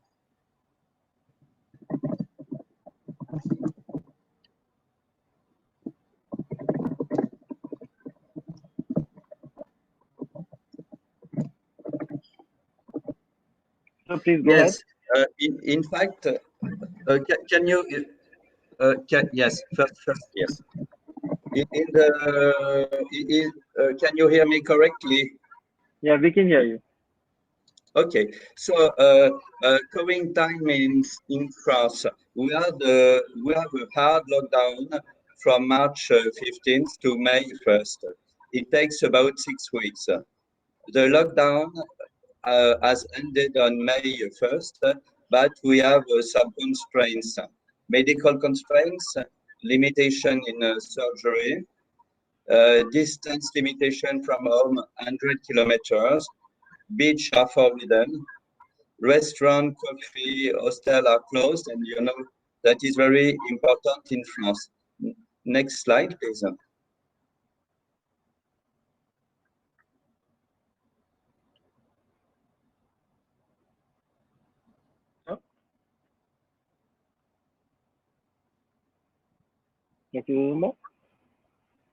Next slide.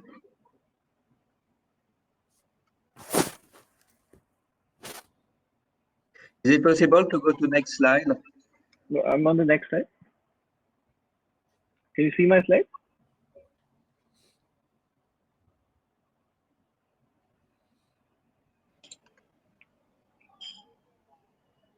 We can see the slide, Dr. Aditya, the next one. Yes, can you show the next slide, please? Yeah. Is this the slide? Yes, thank you. So during this first phase, during this hard locking down, I've decided to go on and see emergent. Can I see the next before? Slide before, please. Yes. Yes, we stay at this. During this first period, I decided to go on and see emergency during the first week, then emergency and essential treatment during the second and third weeks.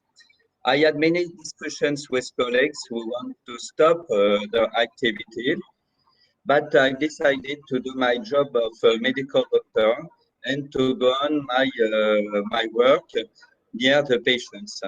So I organized my center, which name is Vision West, just near Paris. The first problem was the safety of the staff. Staff was concerned at the beginning.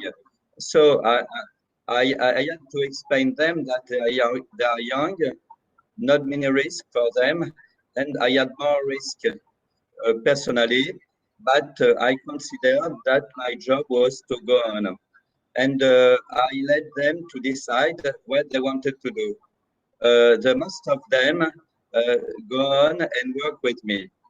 The second problem was the safety of patients.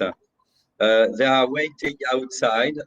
We see them one by one, no accompanying except indispensable necessity. One or two patients in waiting rooms. We drew a care path.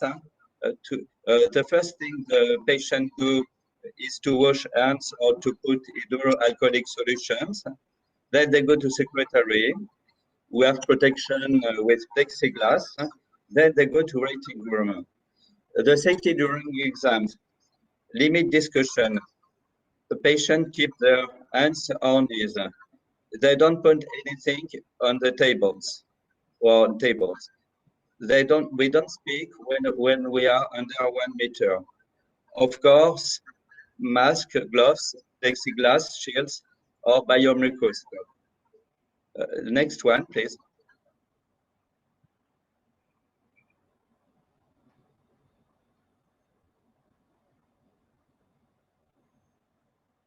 Can you show the next slide?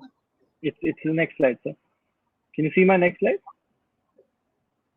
Yes, okay. So the report of this first period.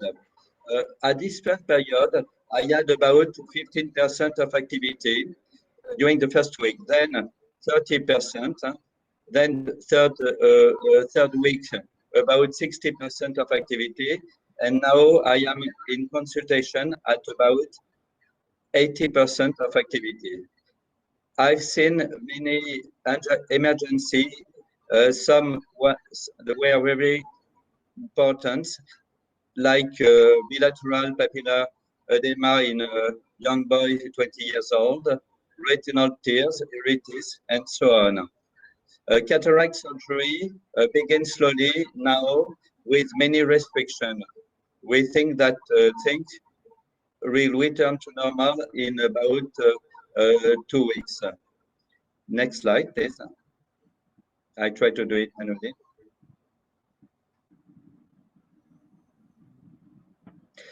Yes, what do we do with our time when we are hyperactive?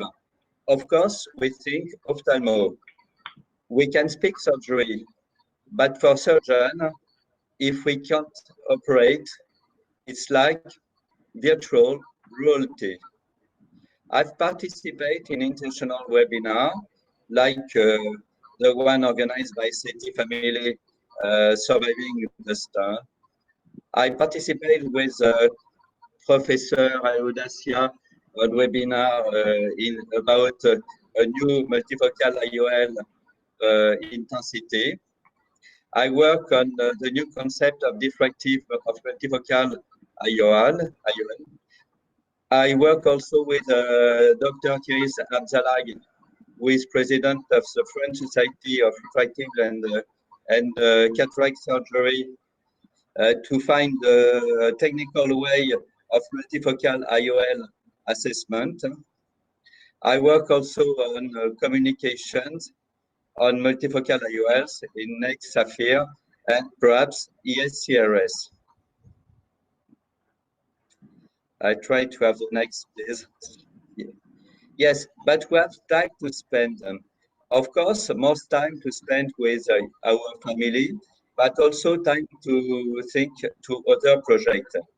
I've tried to develop a post-COVID smartphone application without tracking to be in agreement with liberty laws. And I don't know at this moment if I will obtain the agreement, but I'm working around this application. I think also about the future of ophthalmology. Telemedicine is very interesting, but I think in ophthalmology, we need something more. And I try to find a way to have automatic machine like automatic refractor and automatic modular system who can be connected, and it should be for me the future of ophthalmology. I'm going to try in next week's system coming from Visionics, which can permit to examine patients connected even in other places. I work also, of course, with Eudacia about this lens to obtain optimal light distribution in multifocal IOL. And of course, I would like to now to speak about my patient. My patient is for modern paintings and for ophthalmologists. It creates a wonderful bridge between these two disciplines. Eye is a sensory organ which allow. Can I say the? Yes, it's a mirror. It's a mirror of our soul. But eye is only an antenna. And yes, the next one, please. Yes, eye is only an antenna because we see almost with our brain. Around us, many things are not visible.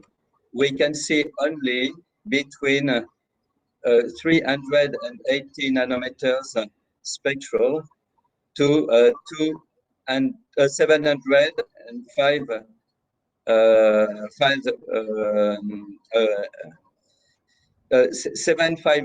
nanometers visible. I'm sorry because my I have echo in my computer. I hope it's okay for you. And so what I wanted to say is many things around us are not visible. The most apparition of eye symbol came in the old Egypt with Horus eye. Horus was this Egyptian god, and Horus eye was a protection eye. Next one, please.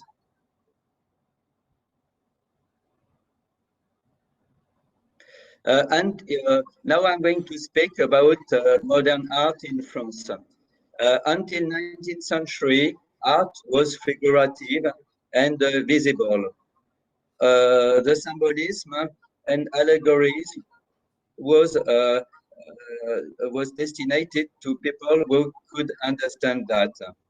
Of course, if we see this paintings from Leonardo da Vinci, this drawing from Leonardo da Vinci, La Quadrature du Cercle, we can understand many symbols in this drawing.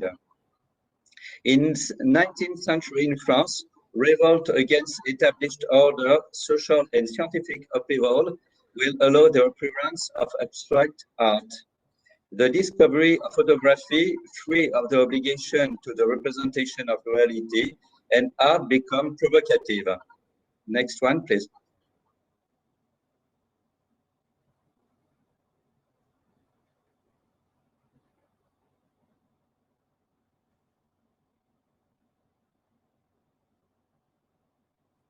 Can I have the next one?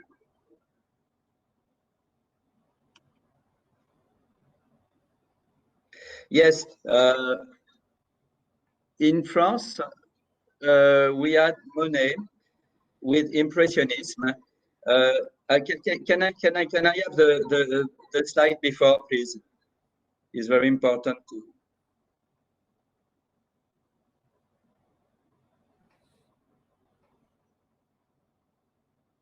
Yes, in the 19th century, artists are fascinated by scientific upheaval, color perception. until 1807, the perception of colors were physical, coming from Newton, and Goethe, with the German man, has written the theory of colors in 1807, which will influence all modern paintings. Colors perception is subjective, and there is influence of light on color perception. Also, Chevreul in 1830 with Loi du contraste simultané. In fact, we can see that night is not black. Night can be blue. Next one, please.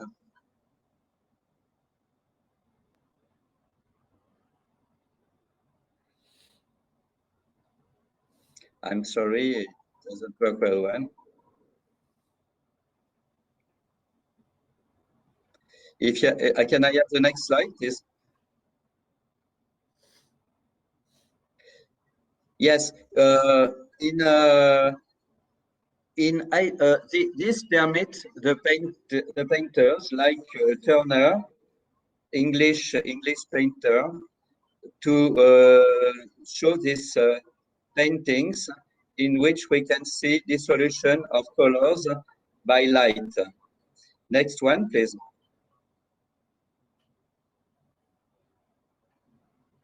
In France, with Impressionism, Claude Monet. Claude Monet has painted 30 times the Cathedral de Rouen to show the light influence on colors perceptions. Next one, please.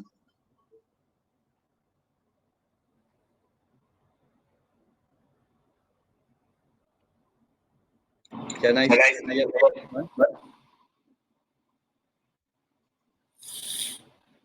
Yes, the wave theory of light in 1801 induced connection between paintings, perception, and music.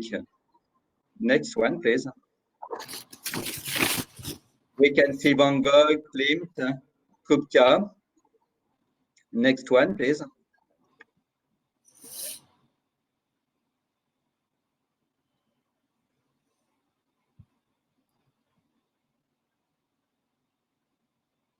Can I have this one?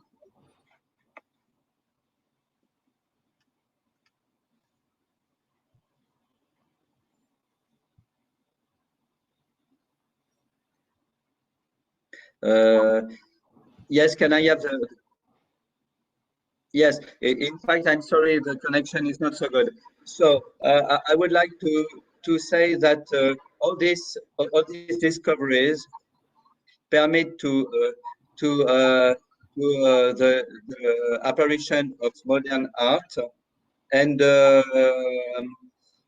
so I would like to show you the bridge between the connection between ophthalmology and the way of what we can see, and we see with our brains, we see with our culture.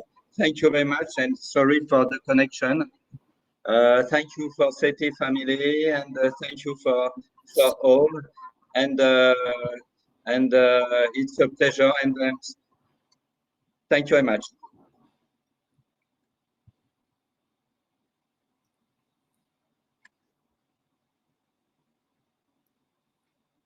Dr. Aditya, are you muted? We are not able to hear you.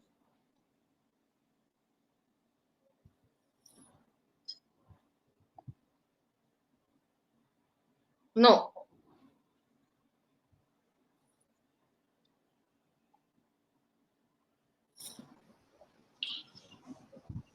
Who's the next speaker, Dr. Aditya? Dr. Hudson Nakamura can go next. Right. So it's my pleasure to introduce Dr. Hudson Nakamura. He is he's the Assistant Professor of Ophthalmology Residency and Retinal Fellowship at the Eye Bank Foundation of Goiás. Am I pronouncing it right? Yes. in the central part of Brazil. Over to you, sir.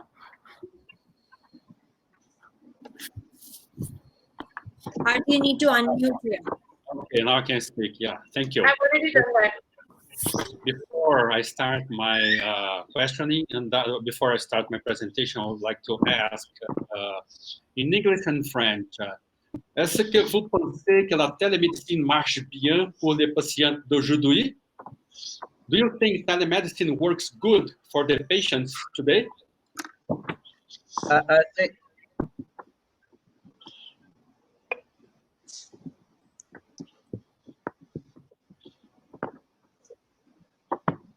I think we'll skip the question and you carry on with the presentation, then you can answer later. I will ask again the question. Dr. Aditya, we're not able to hear you if you have to refresh it. Yeah. And est-ce que vous pensez que la télémédecine marche bien pour les patients d'aujourd'hui? Do you think telemedicine works good for the patients today? Well, in India, it's working quite well. We have a very efficient system.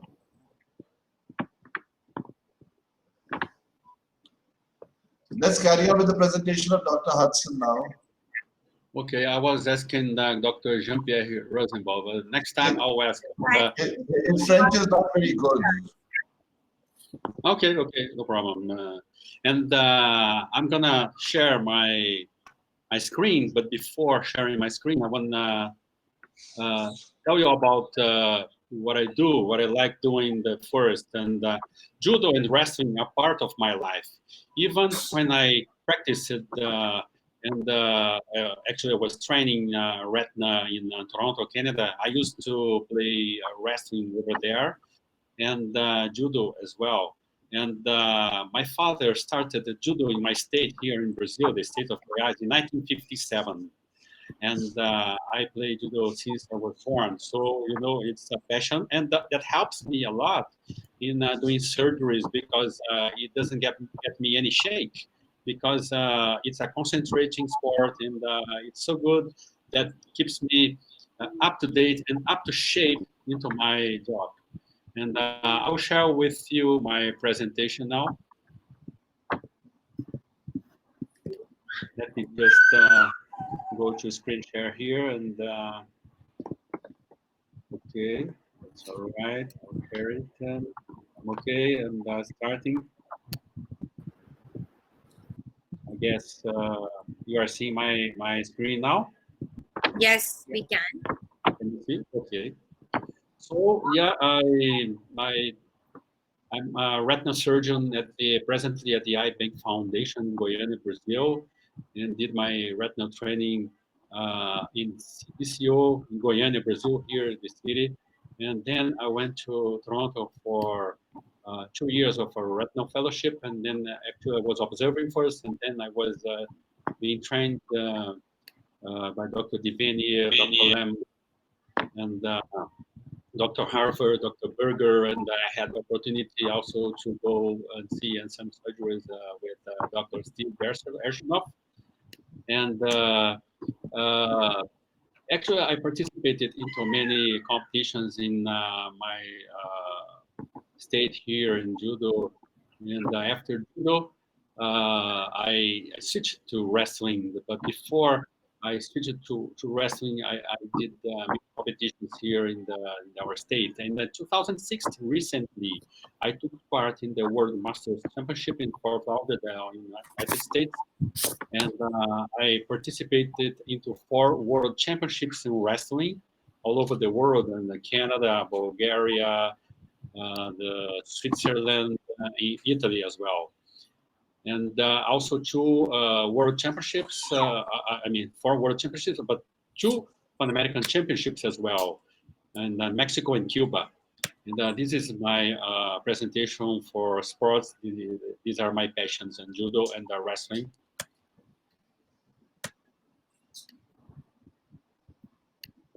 Sorry, just a moment.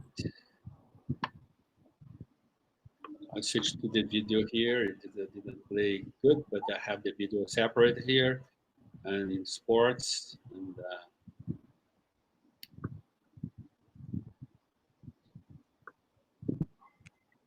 This is my presentation in wrestling. Can you see the video now?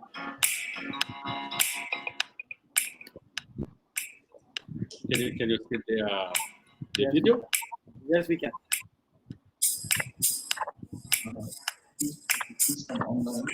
It was in Mexico, 1994, the Pan American Championship. You can announce it with Saturn. And it's good that I was wrestling the guy from Argentina, and still I was That's a young you. excellent for ophthalmology in Brasilia, the capital of Brazil. And you know, this whole thing, this sports, they give us preparation for the life and also for studying ophthalmology, because we have to do residency first and before getting into retina. So this is very good for your control. And I love sports. And this is tough. You know, people might think that it might be difficult to go over, you know, doing sports like that and then doing surgery, but you don't get a shape in the hand. So you just need to concentrate and to be up to date with yourself physically and mentally. This is very important.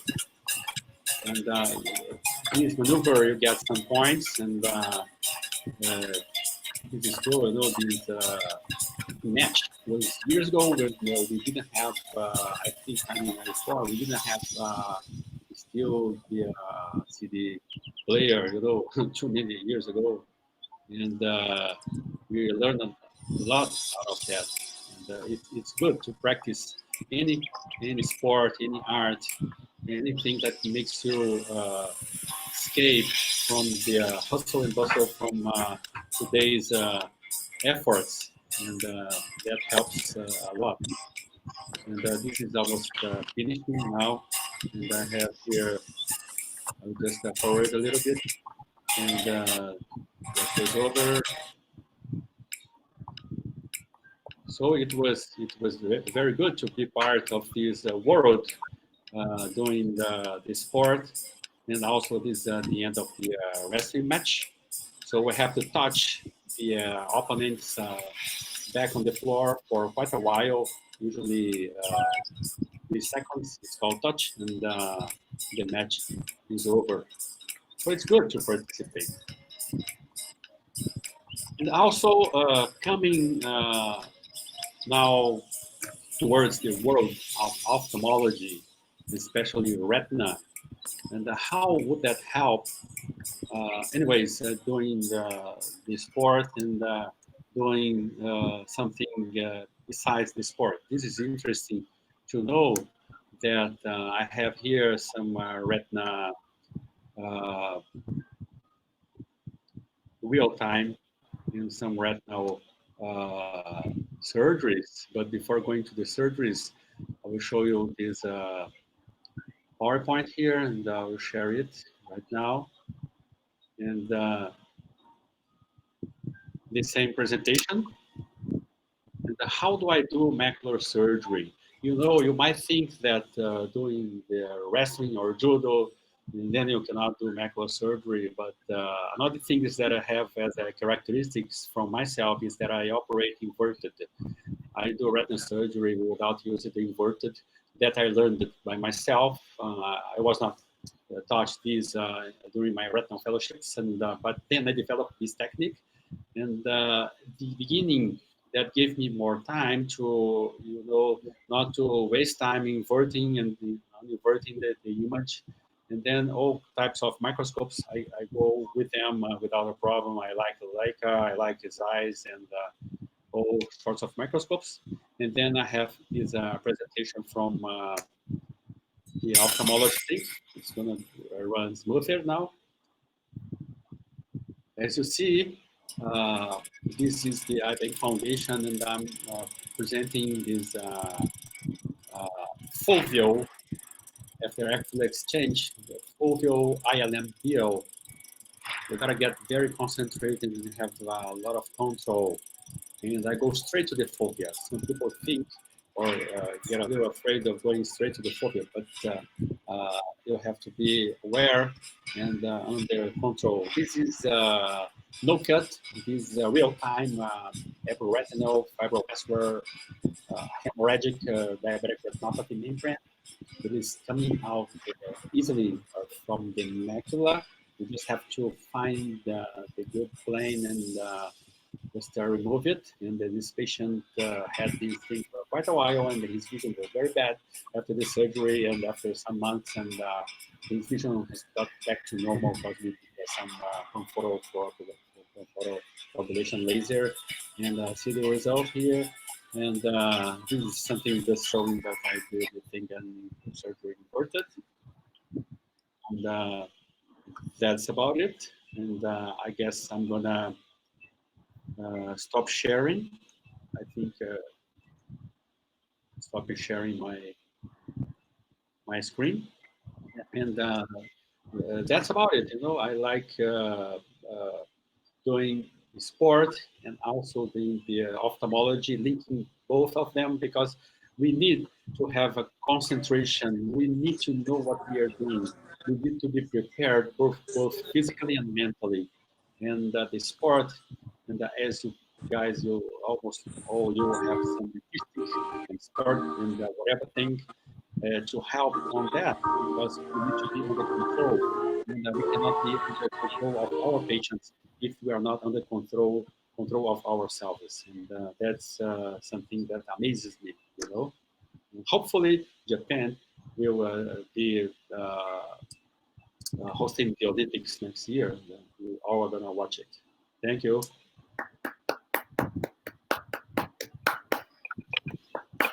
Next, running out of time. Next, we're going to have Dr. Arun Gulani, whose idea. Dr. Hudson, can you please click on stop sharing? I can have Dr. Gulani on the screen. Whose idea it was, along with Dr. Arun Sethi, to get all the doctors together and present the package of life within ophthalmology. So, I think you have Dr. Gulani's videos, please.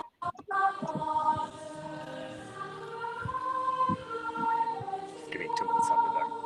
Sure. All right. Yes, sir. Hello, hello.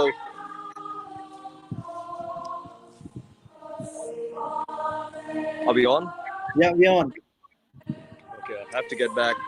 First of all, I got to see a few of the presentations. I think it was fantastic, bringing the real gist out of within ophthalmology, an amazing profession we all have, rather than waiting for doing things outside.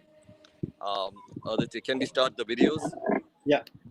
So it's all about passion and how we can weave it into everyday life rather than wait till 5 o'clock and then play golf. That's what I don't understand. Upcoming.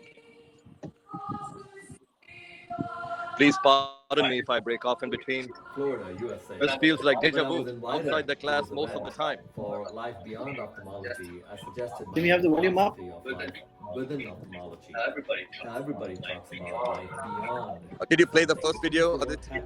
Yeah, we played it. I believe in bringing your Okay. We can see the video. So this is actually, this may not be needed because this was, if I wasn't available or able to comment, then basically in absentia. Thank you for being here. It's a pleasure. You want me to play the passion one? That's the first one, yes. Yeah, play the first one. Okay, I may need to get back and. I think can we have the first video and can we have the volume up?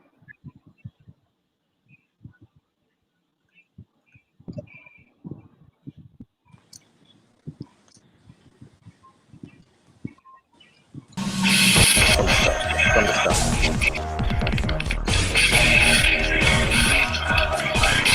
I can't see it.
Can we have the second video now? And then the third. Also unmute, sir. He's saying something. Yeah, I'll do that.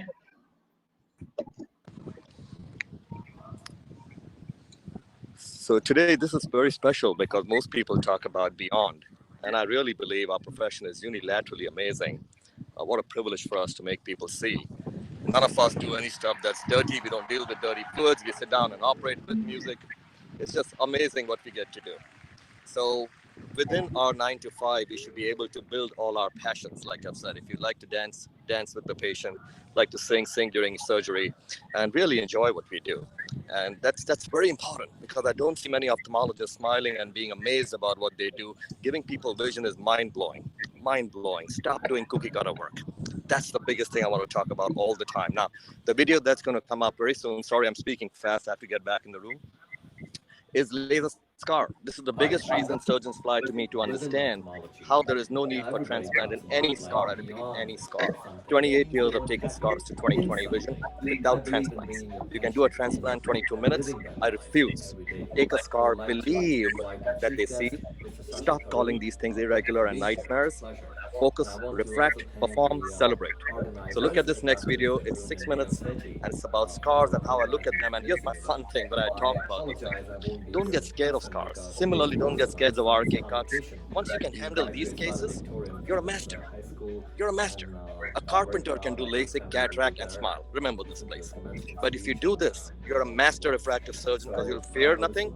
There is nobody who's not a candidate, and you can reverse anybody's complication. Excuse me, do 20/20. When I say 20/20, we are surgeons, we don't talk glasses. Again, please, these are not guarantees to patients, but this is a guarantee to yourself when we see patients. So if we can please have the scar video, you can take over. I've got to get that. The third video. Third video. The scientific. Yeah.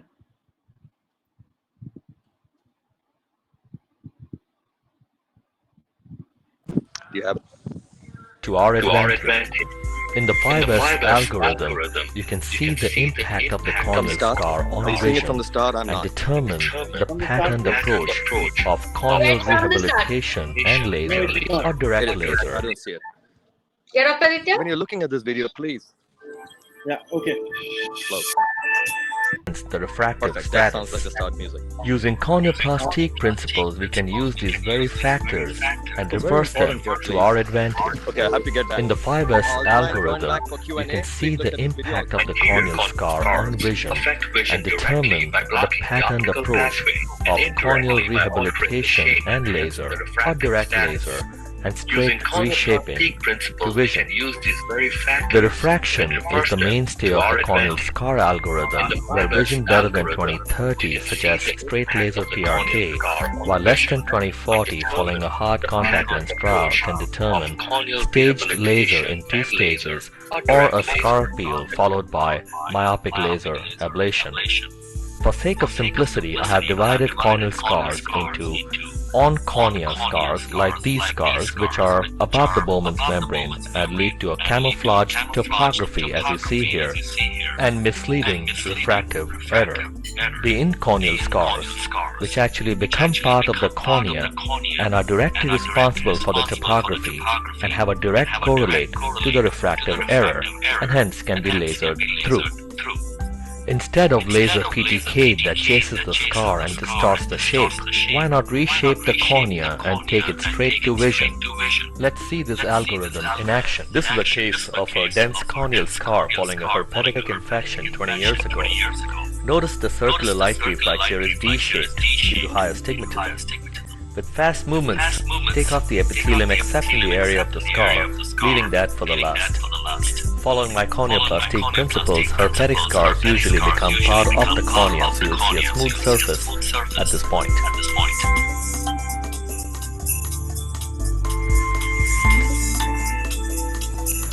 Notice despite the smoothness, the opacity is in its area. That doesn't matter. You will proceed with the refractive ablation at this point.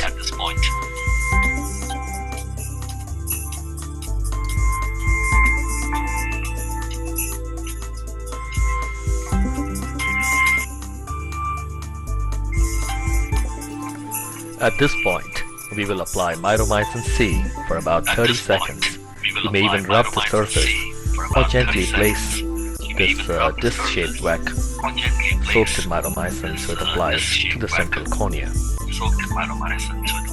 Notice now, on application of BSS solution, the light reflex, which was D-shaped, has now become circular. This translates to vision. In on-corneal scars like these, they can be peeled off right under the laser in what I call a resistance-guided technique, where you pull on the scar but make sure you remove it completely in one piece using the rest of the cornea as your resistance platform. Here it is. This is then followed by laser PRK to emetropia. In deeper on-corneal scars like these, they can also be peeled off using patience and a resistance-guided technique again to gently peel them off the rest of the cornea. Once again, try and maintain the entire piece as a single removal technique. Once it clears the visual axis, you can proceed with the refractive laser PRK ablation as seen here.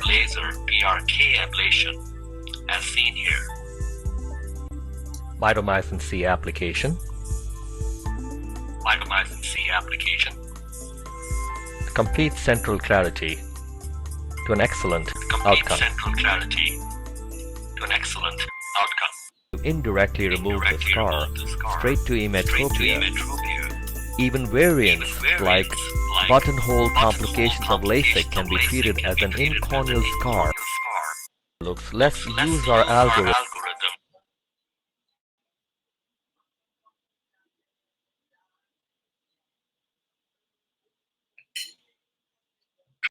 Thank you, Dr. Gulani, for that scientific talk and knowing about what's life within ophthalmology. I think it's been a brilliant webinar so far, and the contribution from Sir has been quite massive on this. Next, we're going to have Mr. Anish Suneja, and I want Dr. Arun Sethi to introduce him. It gives me great pleasure to invite Anish Suneja. He's the man who actually supports ophthalmology by being a practice management expert. He runs the One Flow program, and he worked a lot to actually teach ophthalmologists in the US how to survive with COVID and how to do the organization of the clinics. He also has a lot of hobbies he's going to talk on. And more important, we hope that he'll be able to use this technology of One Flow to help Indian ophthalmology on a charitable basis so that we with our volumes can be able to deliver the services. And this will be followed by the Arun video by Dr. Aditya.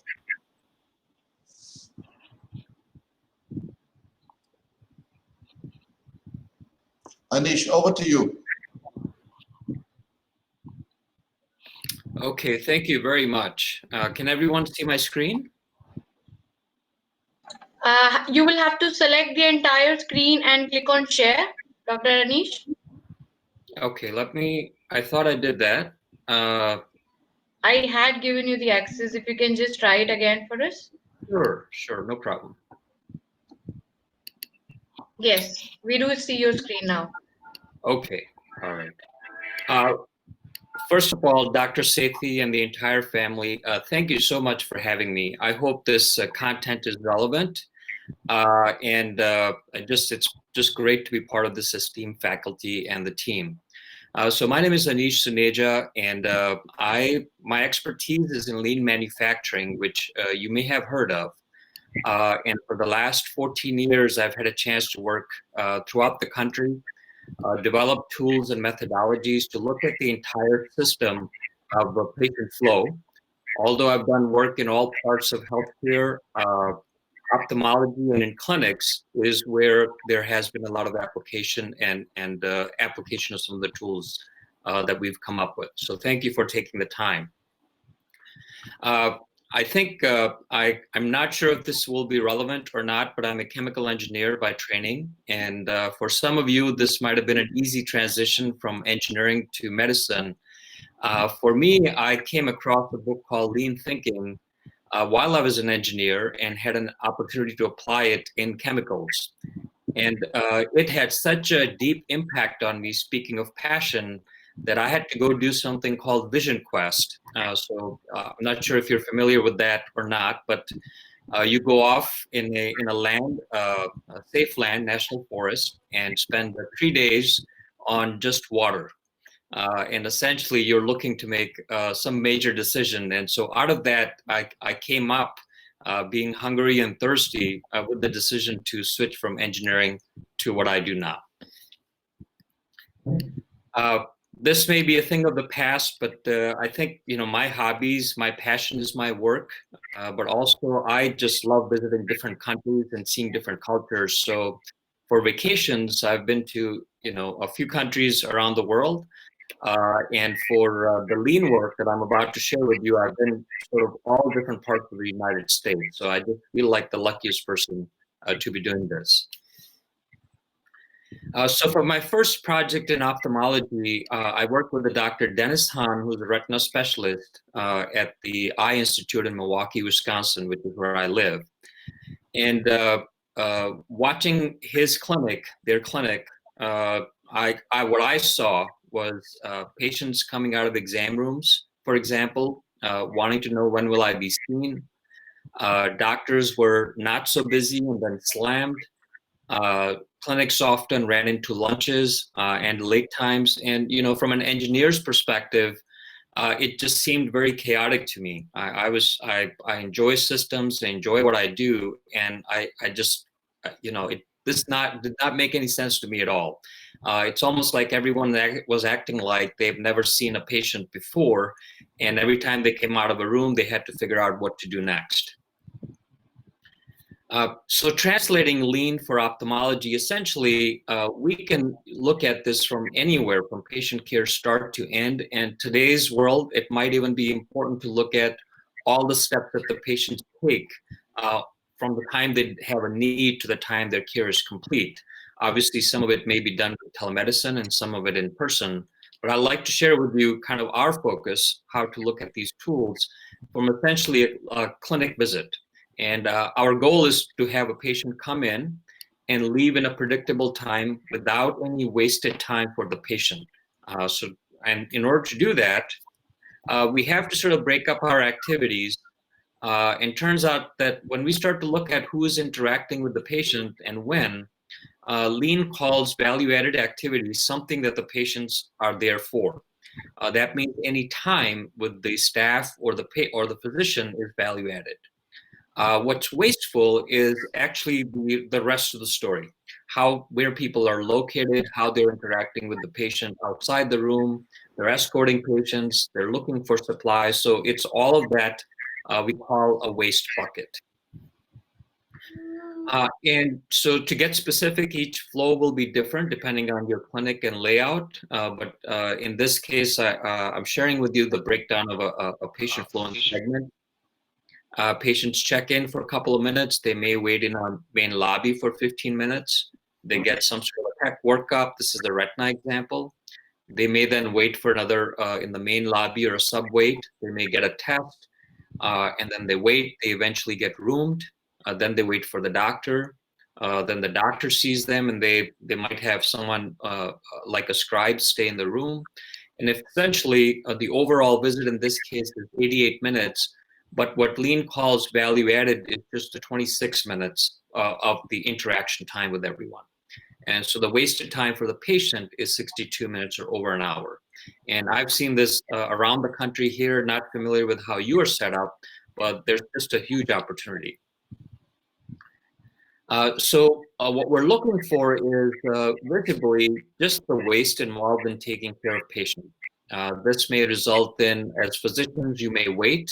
You may have work that, it's not there in the morning and then it just slams, or there's waves of work. Human talent, we're not necessarily engaging everyone to be able to think about the next step and how they can help with the flow of the patient. And number 6, a lot of motion. There's just, depending on the layout, just a lot of motion for the staff, for the patients in most clinics. So I'll share with you a couple of examples of where we started at the Eye Institute was simply by organizing things. Simple things like where the supplies are, are they organized in an efficient way that people can get at them efficiently? And there's a system called 5 S's, which is listed on the right-hand side: sort, stabilize, shine, standardize, and sustain. It's one of the foundational methodologies in Lean. The same applies to patients. Patients, their stages, who they are, it became important to make all of that work visible. And here we use a magnetic whiteboard with patient names which are HIPAA compliant, indicated in the stage they're in. So everyone is clear on what is going on and with whom. Over time, then we've developed that magnetic whiteboard into a software tool that is, right now it's available in the US, but we essentially think of that whiteboard into a software version. But then with that, we can collect a lot of information, a lot of data that helps with schedule, or helps with staffing. This is all the part of the patient experience that you may or may not be aware of, especially if you're seeing the patients, when you're taking care of them.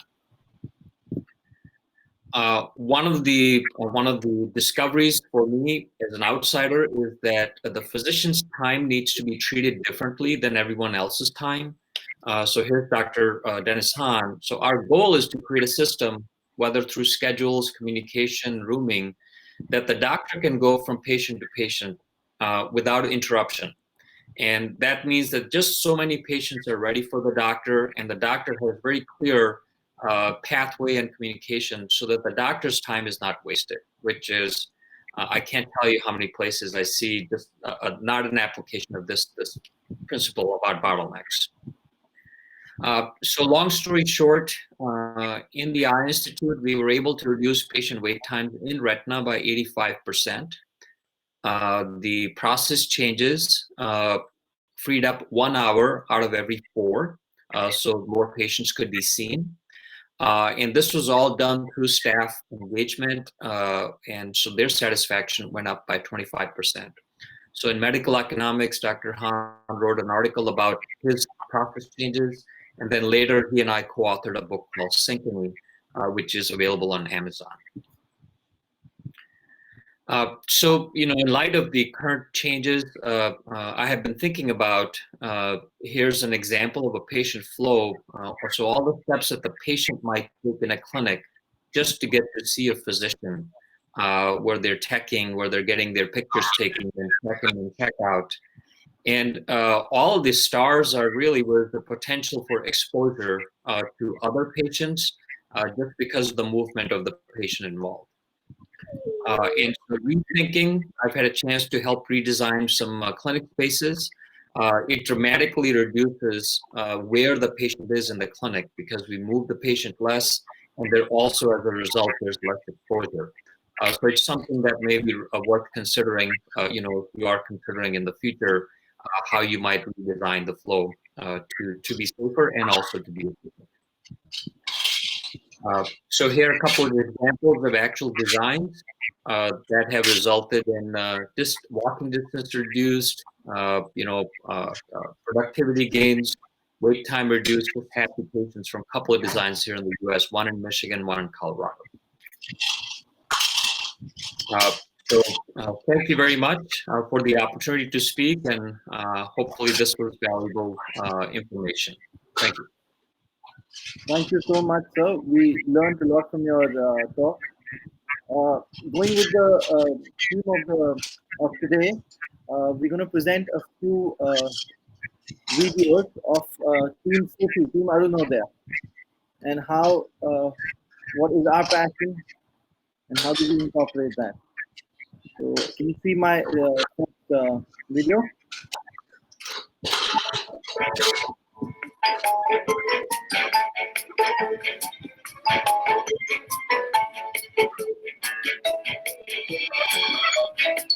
That's the team. That's Dr. Rosenbaum, Dr. Schultz, Dr. Saiba receiving the award. Now, recently we've all been chefs in lockdown period, and singers, and dancers, and travelers. We've been doing some webinars. and teaching some music. And we start early in the morning.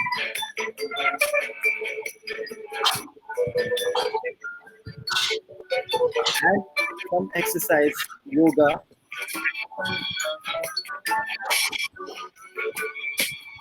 And taking all precautions.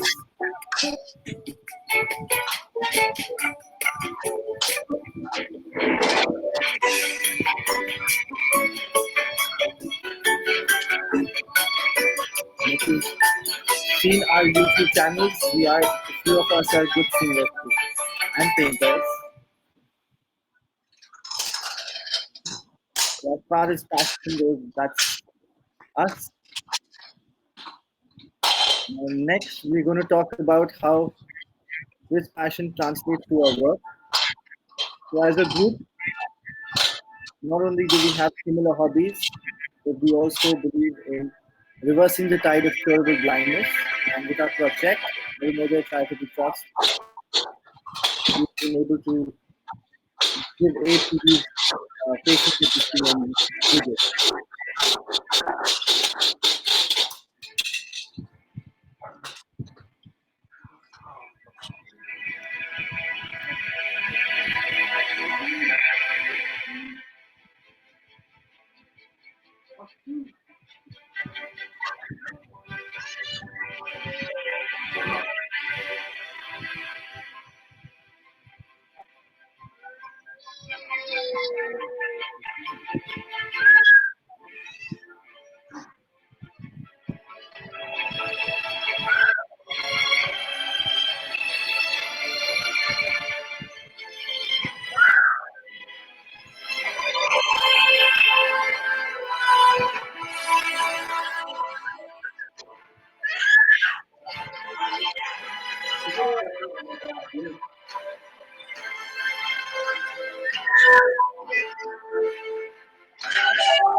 That's the project, reaching the only.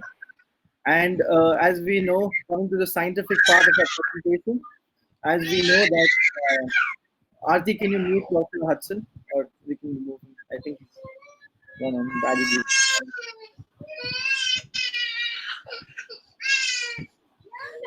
Dr. Hudson's video is stuck. I'm not able to mute him. We'll have to basically. Can you remove him? Yeah, I'm just trying to do that. So the last part is the scientific part. So let's go back to the OR, where science and art meet together. So coming to our presentation of the scientific part, this was also submitted to the ASCL's film festival this time. Continuous capsular rhexis in an intumescent cataract is always a challenge because of the raised intralenticular pressure caused by the liquefied cortex. Continuing with our lens passion, runs the risk of rapid tear to this the lens video equator, was developing once labeled as until "Don't capsular Cry for Me, Argentina," OVD after the famous song. In intumescent cataract, there are two pressurized intralenticular compartments, anterior and posterior. Even after aspiration of intralenticular fluid from the anterior compartment, capsular rhexis extension may occur because of increased posterior intralenticular pressure, which pushes the lens upwards. During capsular rhexis, you have to change the vector force from pulling the anterior capsule to lifting a capsular flap. Femto laser-assisted cataract surgery and Zepto are other techniques of creating continuous capsular rhexis in intumescent cataracts.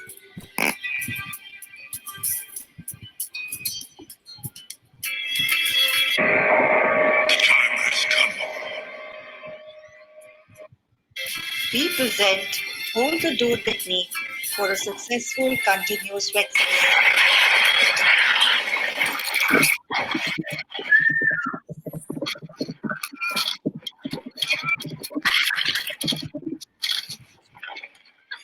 Hold the door!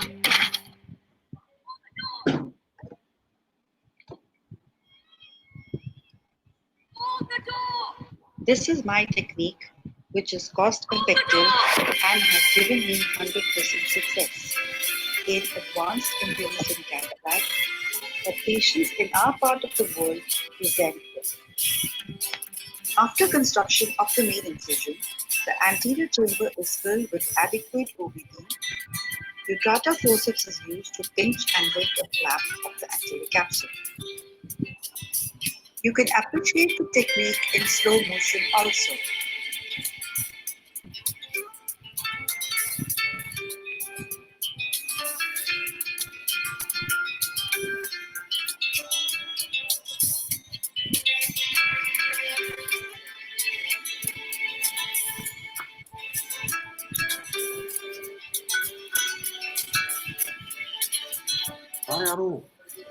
This technique does not require surgeons to acquire any additional skill or equipment.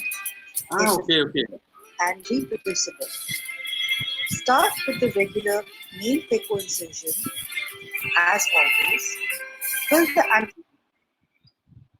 So that was our 2 minutes of each passion, how the passion converts into work, and our scientific paper. So I think with that, we'll move on to a vote of thanks, which I'll ask Dr. Reena to present to all the panel and the attendees of this webinar. Thank you so much, Dr. Aditya. I think, I hope we've all enjoyed the webinar, which actually was a different concept of life within ophthalmology. It's different because it gave us an insight and a take on a journey as an ophthalmologist. It's not just surgery, but there's much, much more beyond or within our ophthalmology premise. It's my honor and privilege now to give a vote of thanks to all our illustrious speakers who not only have we've today for the first time, I think, we've actually got to know them better because we know their surgical skills and their minds. But then hobbies are something which really tells so much about your techniques and why you're doing these techniques and how they've come to you, because they form the basis of your interests also. And we had such an extremely, I think it was a very useful day today for all of us, because what we take back home is not just that follow your routine surgeries, but at this time when we have less surgeries, I think it's the time to innovate. Like Dr. Steve Charles and so many other speakers have said today that it's really important to utilize your time now, and there's so many different things which we can innovate. And even our chief guest, thanks to him, he gave us a wonderful insight on what our future also holds during this time.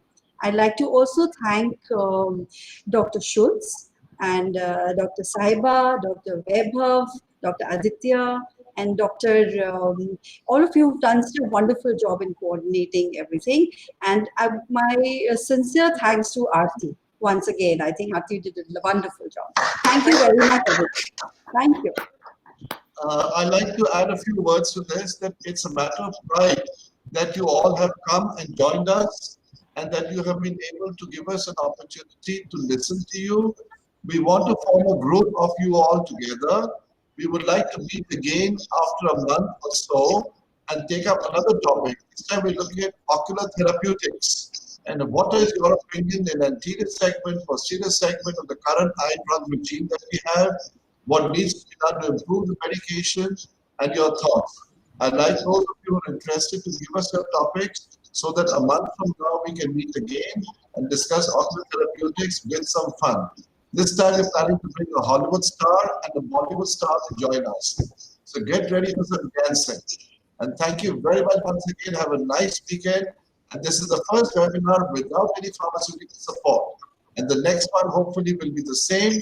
So we are going to pool in resources and we're going to have this together with Steve, with Dr. Arsia, Dr. Pierre, and we want one flow to come up with some good concept so that the doctor can see the patients better. Thank you, Anish. And Dr. Richard Piccard, and to Lisa, who's given us the group and now New York.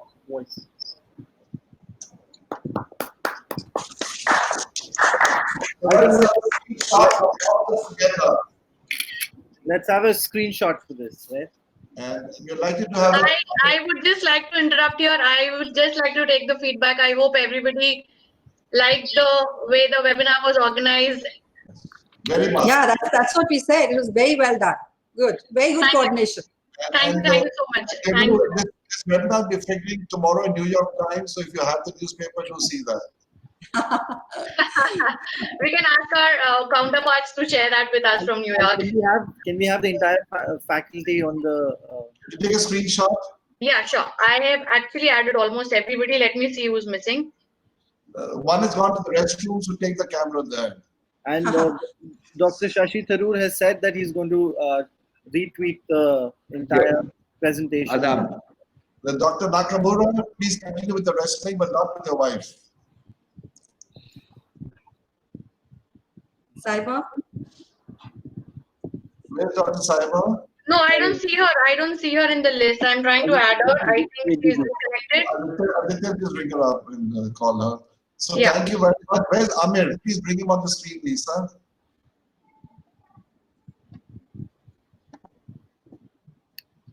How many of you have been married more than 30 years? Please raise your hands.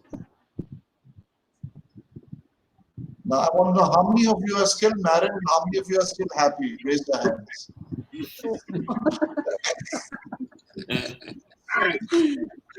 Dr. Pierre brought up his camera. Okay, so let's have the group photo. There's Amir. Thumbs up. Amir, you should be the floor one man. Thumbs up, please. 1, 2, and 3.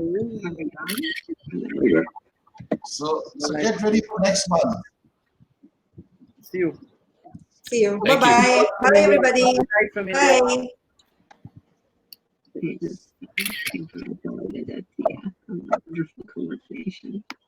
Hello? Hello, Dr. Sethi, can you just hold for a moment, Dr. Sethi and Dr. Reena?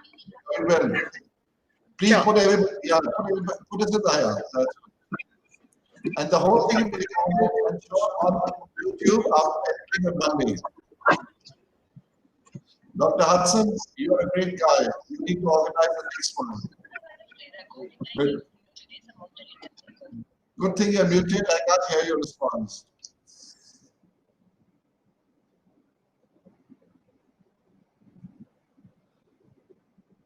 Dr. Reena is wearing one of her favorite sarees.